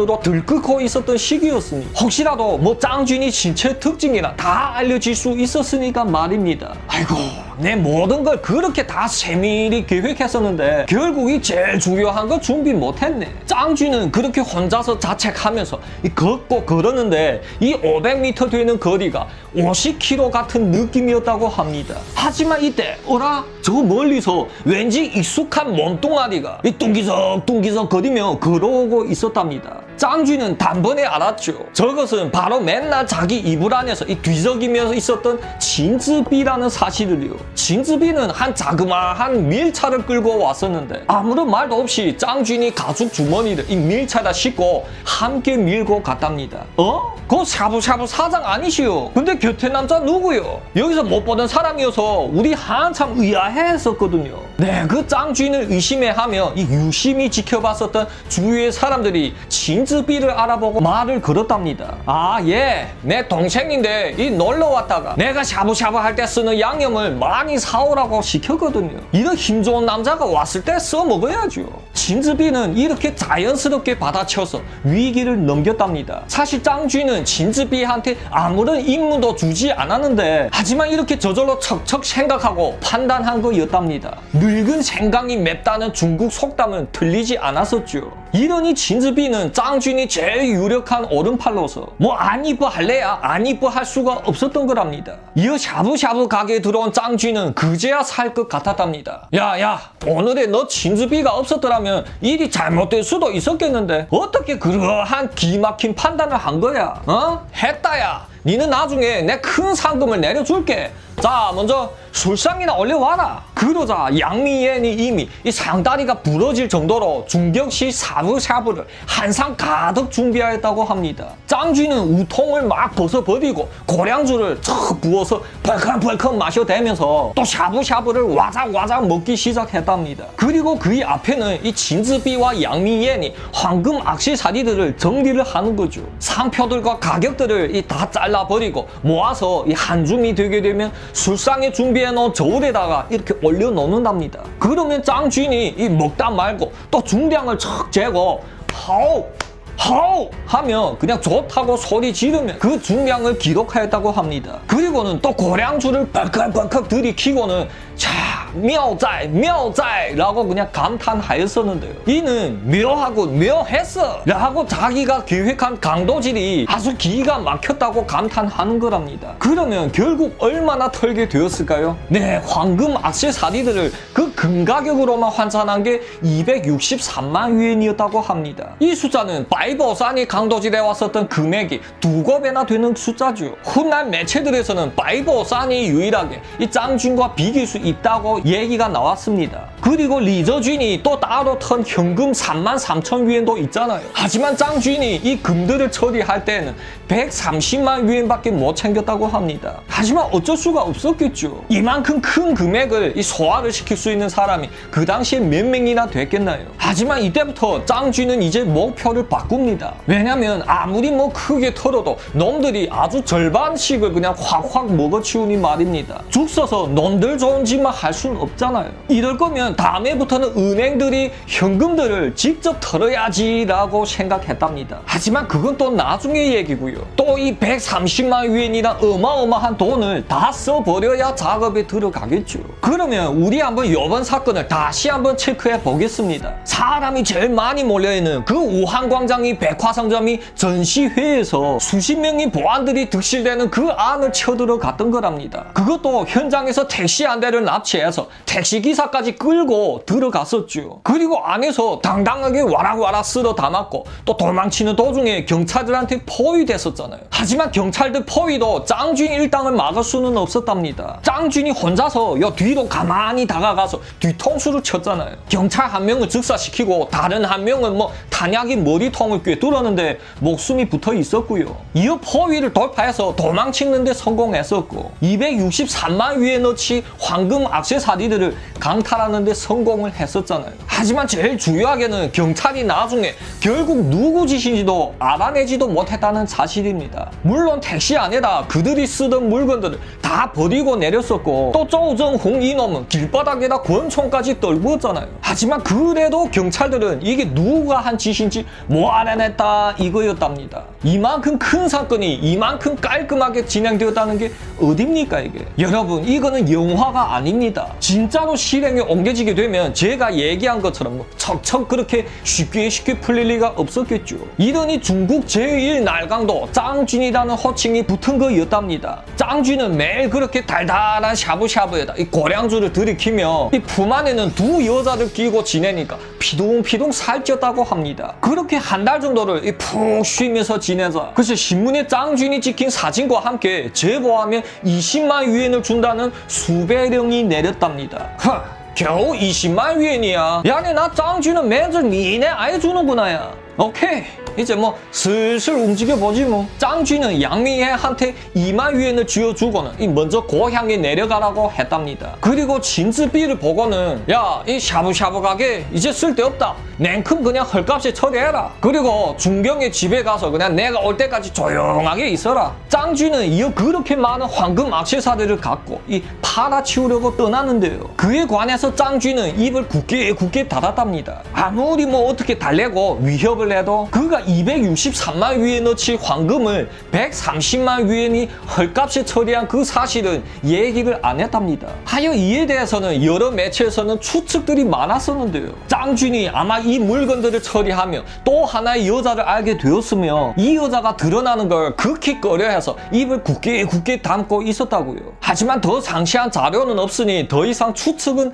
안 하겠습니다. 그렇게 짱쥐는 130만 위엔이 거금을 챙기고 중경에 있는 진즈비한테 갔답니다. 내 든든한 오른팔 진즈비야. 니 원래 요번에 이 직접적인 강도질에 참가 안 했으니 내 그냥 몇천 위에만 이 쥐어주고 끝내자 했었는데, 하지만 니 마지막에 이 마중 나온 거는 진짜 신이 한 수였다. 자, 85,000위엔이다. 그러자 진즈비는 휘둥그레해합니다. 요번에 얘는 진짜로 해놓은 게 없었거든요. 그냥 샤브샤브 가게를 운영해주며 그쪽에서도 얼마 안 되었지만 뭐 벌긴 벌었는데 그게 또 85,000위엔을 척 주다니요. 그러면 진즈비는 이제껏 얼마나 벌었을까요? 우리 한번 보시겠습니다. 제일 처음에 이 짱준과 진즈비 둘이서 금점을 털었을 때 총 27만 위엔 중에서 55,000위엔을 진즈비한테 나눠줬었죠. 그리고 두 번째는 진즈비, 련로밍, 짱준 이렇게 세 명이서 작업했었는데 총 37만 위엔을 털었고 그 중에서 8만 위엔을 또 진즈비한테 줬었잖아요. 그리고 세 번째는 진즈비, 리저준, 짱준 이렇게 세 명이서 이 작업을 진행했는데 그번에는 100만 위엔을 챙겼었잖아요. 하여 진즈비한테 10만 위엔을 척 줘서 이 암호랑이 진즈비는 4번의 강도질을 통해 32만 위엔이 거금을 챙겼다고 합니다. 물론 진즈비는 여자였으니까 뭐 짱준처럼 돈을 흥청망청 쓰지 않고 다 남겼겠죠. 하여 진즈비는 이 돈을 가지고 건물 한 채를 샀었고 당당한 건물주가 되었답니다. 이제 가만히 있어도 이 먹고 살 수 있는 돈은 나왔으니 진즈비는 짱준이 조직에서 나옵니다. 그리고는 달달한 노후를 지내게 되는 거죠. 진즈비는 그때 이러한 건물주 생활이 평생 동안 이어질 줄 알았겠죠. 하지만 그녀는 어떻게 알았겠습니까? 짱준 이놈이 200만 위엔이 거금을 1년 반 만에 그냥 탕진했었고 또 강도질을 벌리다가 인생을 종칠 거라는 사실을요. 만약에 이때 짱준이 이제 손을 씻고 이 돈들을 그냥 갖고 있었더라면 2020년인 지금 56세의 나이로 엄청난 금수저가 되어 있었겠는데 말입니다. 그러면 또 다른 부하들한테도 돈을 나눠줘야겠죠. 다음 회에 계속하겠습니다. 재밌게 시청하셨으면 구독과 좋아요 쾅쾅 박아주시고요. 다음 회에 또 짜이지. 그 실제로 발생한 사건을 더더욱 생생하게 살려내는 종일TV 최종일입니다. 저번 회에서 짱쥐는 황금 액세서리를 처리하여 130만 위엔이 현금을 챙겼었죠. 그 뒤 오른팔인 진즈비한테 먼저 달려가서 85,000 위엔을 건네주고 또 짱쥐는 창더시로 달려갑니다. 네, 이곳은 짱쥐니 아지트가 있었으니 이미 3명의 부하들을 이곳에 모이라고 한 거였답니다. 이미 리저준 등 3명의 부하들은 눈이 빠지게 그냥 기다리던 중이었죠. 3명을 다 모아놓고 짱쥐는 곁에 큰 가방을 하나 척 넣습니다. 그러자 그 안에는 다들 그냥 삐까번쩍거리는 새 100위엔짜리 돌묶음으로 꽉 차 있었답니다. 이어 다들 그거 바라보면서 침을 개개 흘리고 있었죠. 다들 저번에 고생이 많았다. 우리가 크고 멋있게 했는데 이 회수해 가는 놈들이 값을 너무 안 쳐줘서 돈이 얼마 안 되는구나. 그래도 뭐 니네랑 약속한 금액은 되니까 자, 첫 번째로 천스칭아. 그러자 예 형님, 천스칭이 발따닥 일어나서 짱쥐를 향해 경례를 합니다. 천스칭아, 너 요번에 처음으로 되는 작업인데도 표현이 괜찮더구나. 근데 뭐 또 특별하게 돌출한 공로도 한 게 없으니 전에 약속했었던 금액 8만 위엔이다. 여기 있다. 짱쥐는 10,000위엔짜리 묶음 8개를 천스칭이 앞에 척 내놓습니다. 고맙습니다 형님. 천스칭은 그냥 좋아서 어쩔 바를 몰라 했답니다. 자, 두 번째로 쪼정홍이 어딨니? 그러자 여기 있습니다 형님. 쪼정홍도 이 뚱뚱한 몸매를 기우뚱해 하면서 일어납니다. 짱쥐는 아까와는 달리 이 쪼정홍을 한참 동안 째려보고 있었답니다. 어이, 니 요번에 작전에서 실수한 점들을 한 얘기해 봐라야. 예? 그러자 쪼정홍은 그냥 입술이 바짝 말랐답니다. 네 형님, 저 권총을 현장에서 떨궈버렸습니다요. 그러다 짱쥐는 대뜸 쪼정홍이 귓바망이를 한 대 쫙 하고 후려 갈깁니다. 그게 단순하게 그냥 권총 한 대야. 에? 나중에 그것 때문에 우리가 다 잡혀갈 수도 있다는 거니 아니 모르니. 그러자 쪼정홍은 이 납작 엎드려서 죽을 죄를 지었다고 했답니다. 다행히도 이 경찰들이 무능해갖고 못 찾으니까 니 여기에 있는 거지. 아니면 니 그 머리통에 방아쇠를 당긴 지 엄청 오래됐다 알았니? 이 짱쥐는 10,000위엔짜리 6묶음을 이 훌훌 빼서 짜오정홍한테 훌 던져줍니다. 그러자 짜오정홍은 또 연신 꾸벅꾸벅 거리면서 짱쥐한테 감사를 드렸다고 합니다. 원래 100,000위엔을 준다 했는데 이 권총을 잃어버린 죄로 60,000위엔이 된 거였죠. 그래도 이만큼 받았다는 게 어딥니까? 적어도 다음에 받게 될 리저쥔보다는 겁나 좋았답니다. 자, 세 번째로 리저쥔아 리저쥔. 짱쥐는 도끼 눈을 부릅뜨며 리저쥔을 째려봅니다. 네? 형님? 왜 그런다? 그러자 리저쥔은 심히 당황해놨죠. 네 이번 작전에서 잘못한 점은 얘기해봐라. 에? 그러자 리저쥔은 납득이 안 돼야 합니다. 형님, 저 리저쥔입니다. 리저쥔. 아니, 경찰에 포위됐을 때 누가 힘을 써서 그걸 뚫고 나왔나요? 그리고 작업할 때도 이 계산대를 털어서 33,000위엔이 현금을 보너스로 챙긴 것도 바로 저라고요, 형님. 그러자 짱쥐는 대뜸 주먹을 한 대 날리고는 권총을 찰칵 하고 리저쥔이 머리통에 꽉 누릅니다. 바로 이게다 이놈아. 니 그 태도가 문제있다 이게다. 니 달토 되니 야 되니. 그러자 리저쥔은 그제야 무릎을 털썩 꿇습니다. 이놈이 아무리 날아다녀도 짱쥐니 부하였었죠. 짱쥐는 10,000위엔짜리 새 묶음을 던져주면서 야야 이걸 받고 떠나라. 너같이 뭐 지가 아주 잘난 체 하는 놈은 쓸모없다. 빨리빨리 거지지 않고 뭐하니?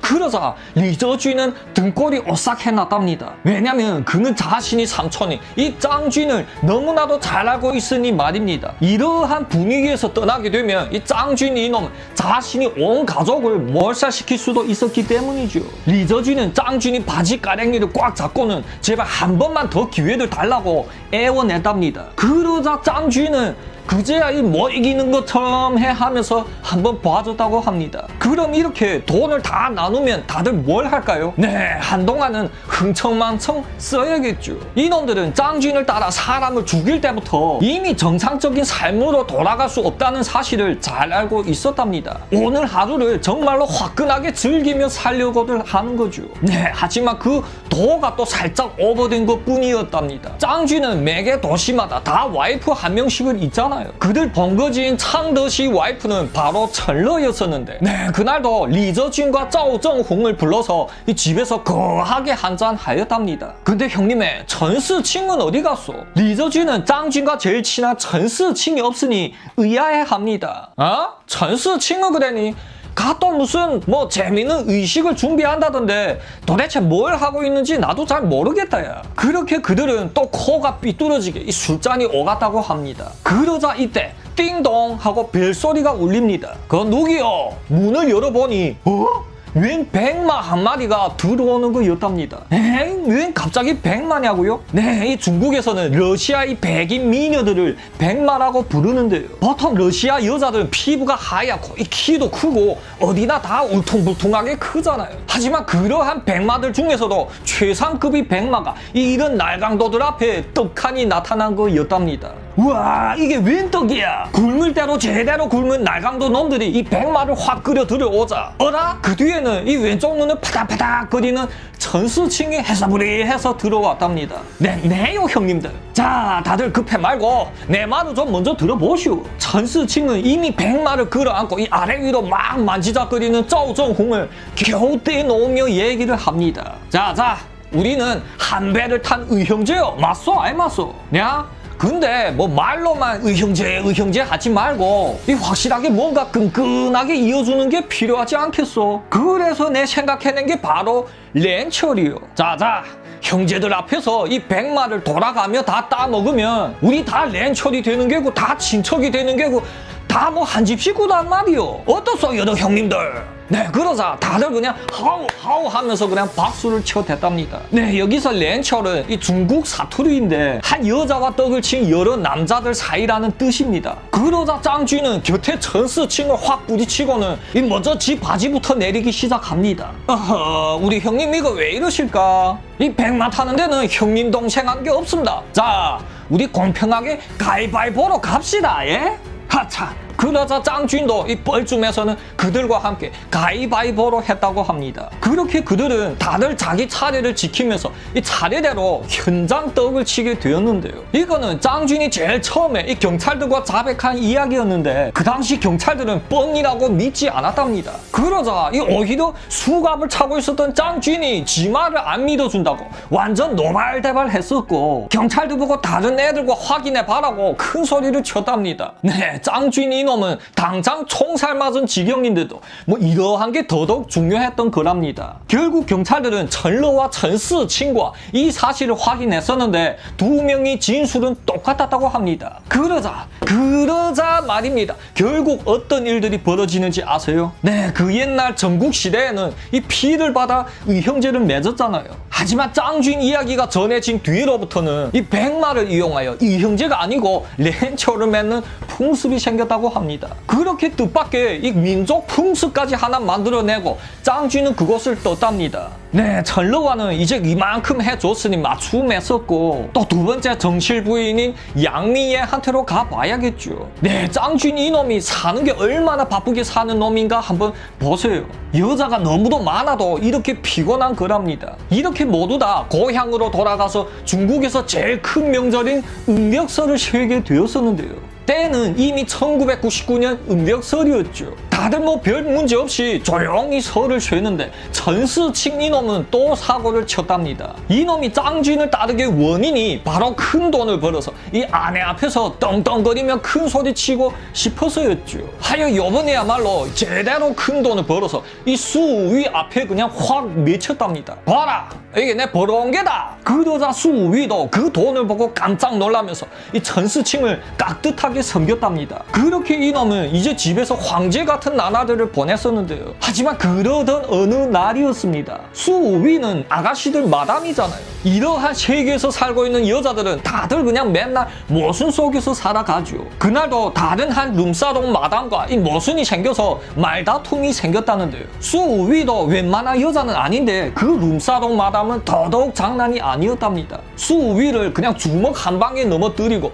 구두발로 그냥 막 밟아놨다고 합니다. 뭐 보통 여자들이 싸움하는 것처럼 뭐 머리채를 막 잡아쥐고 와 하고 그러는 게 아니랍니다. 수위가 그냥 일방적으로 겁나 당한 거였죠. 만약 이때 전스칭이 밖에 있었더라면 모르겠는데 하필이면 그 소식이 전스칭의 귀에 들어간 거였답니다. 뭐? 감히 내 마누라를 때렸다고 내 이것들 그냥? 전스칭은 혼자서 두 주먹을 부르짖고 달려갔답니다. 혼자서 이 놈들 룸사롱으로 쳐들어가서 언아야, 내 마누라 때린 놈이 언아야, 당장 나와봐라 라고 그냥 고래고래 소리 지르는 거죠. 그러자 이때 퉁퉁 하는 소리와 함께 이 안에서는 한 마리 곰 같은 놈이 그냥 뛰쳐나왔답니다. 이 놈은 덩치가 산만했고 온몸이 딱 뭐 큰 물탱크처럼 생겼다는데요. 또 손에는 중식도까지 거머쥐고 이 내리찍어 죽여버리겠다고 날뛰었답니다. 사실 이때 만약 예전에 전스칭이었다면 또 완전 쫄아서 뭐 어쩔 줄은 몰라 하겠는데 지금이 전스칭은 달랐답니다. 이제 짱준을 따라서 두 차례나 생사를 오갔었고 또 두 명의 목숨도 걷어봤잖아요. 이 물탱크 같은 놈을 그냥 빵 하고 쏴서 구멍을 내주고 싶었지만 이 짱준이 무기를 다 몰수해 가서 없었답니다. 하지만 그래도 아무런 문제가 될 게 없었죠. 전스칭은 주위를 휙휙 둘러보다가 이 땅에서 망치 하나를 잡아듭니다. 그리고는 지금 한창 이 물탱크를 막아나서는 룸사롱 직원들을 보고 외칩니다. 야야, 니들 걔를 막지 말라. 걔 어디 한번 얼마나 멋있게 찍나 한번 보자야. 그러자 이 곁에서는 그 물탱크를 더 이상 말리지 않고 그냥 뒀답니다. 그러자 말입니다. 이 물탱크는 뭐 진짜로 찍지도 못하고 이 말리는 사람도 없으니 살짝 당황해합니다. 왜? 못 찍겠니?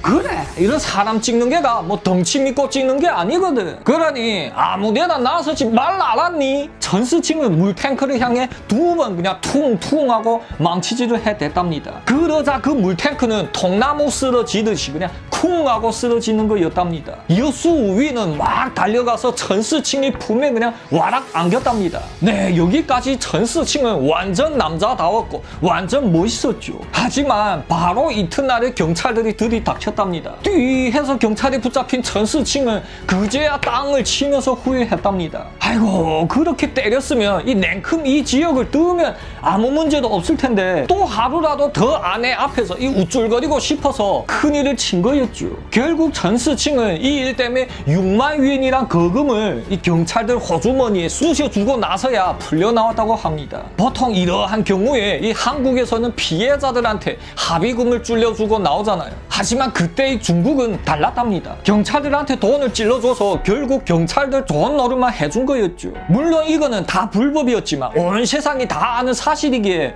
뭐 일이 커지면 쪽박 차는 거고 괜찮으면 다 그냥 그렇게 지나가는 거였답니다. 하지만 이 경찰들은 운수가 없었죠. 나중에 전스칭이 잡히면서 이 사실도 진술하게 되었었는데요. 하여 그 당시 이 일과 관련되어서 이 돈 받고 전스칭을 빼내준 경찰들은 모두 다 잡히게 되었답니다. 그중 2명의 경찰들인 양싸오안과 양하이양은 그때 받았던 돈을 다 토해내고도 3년이라는 유기징역을 먹었답니다.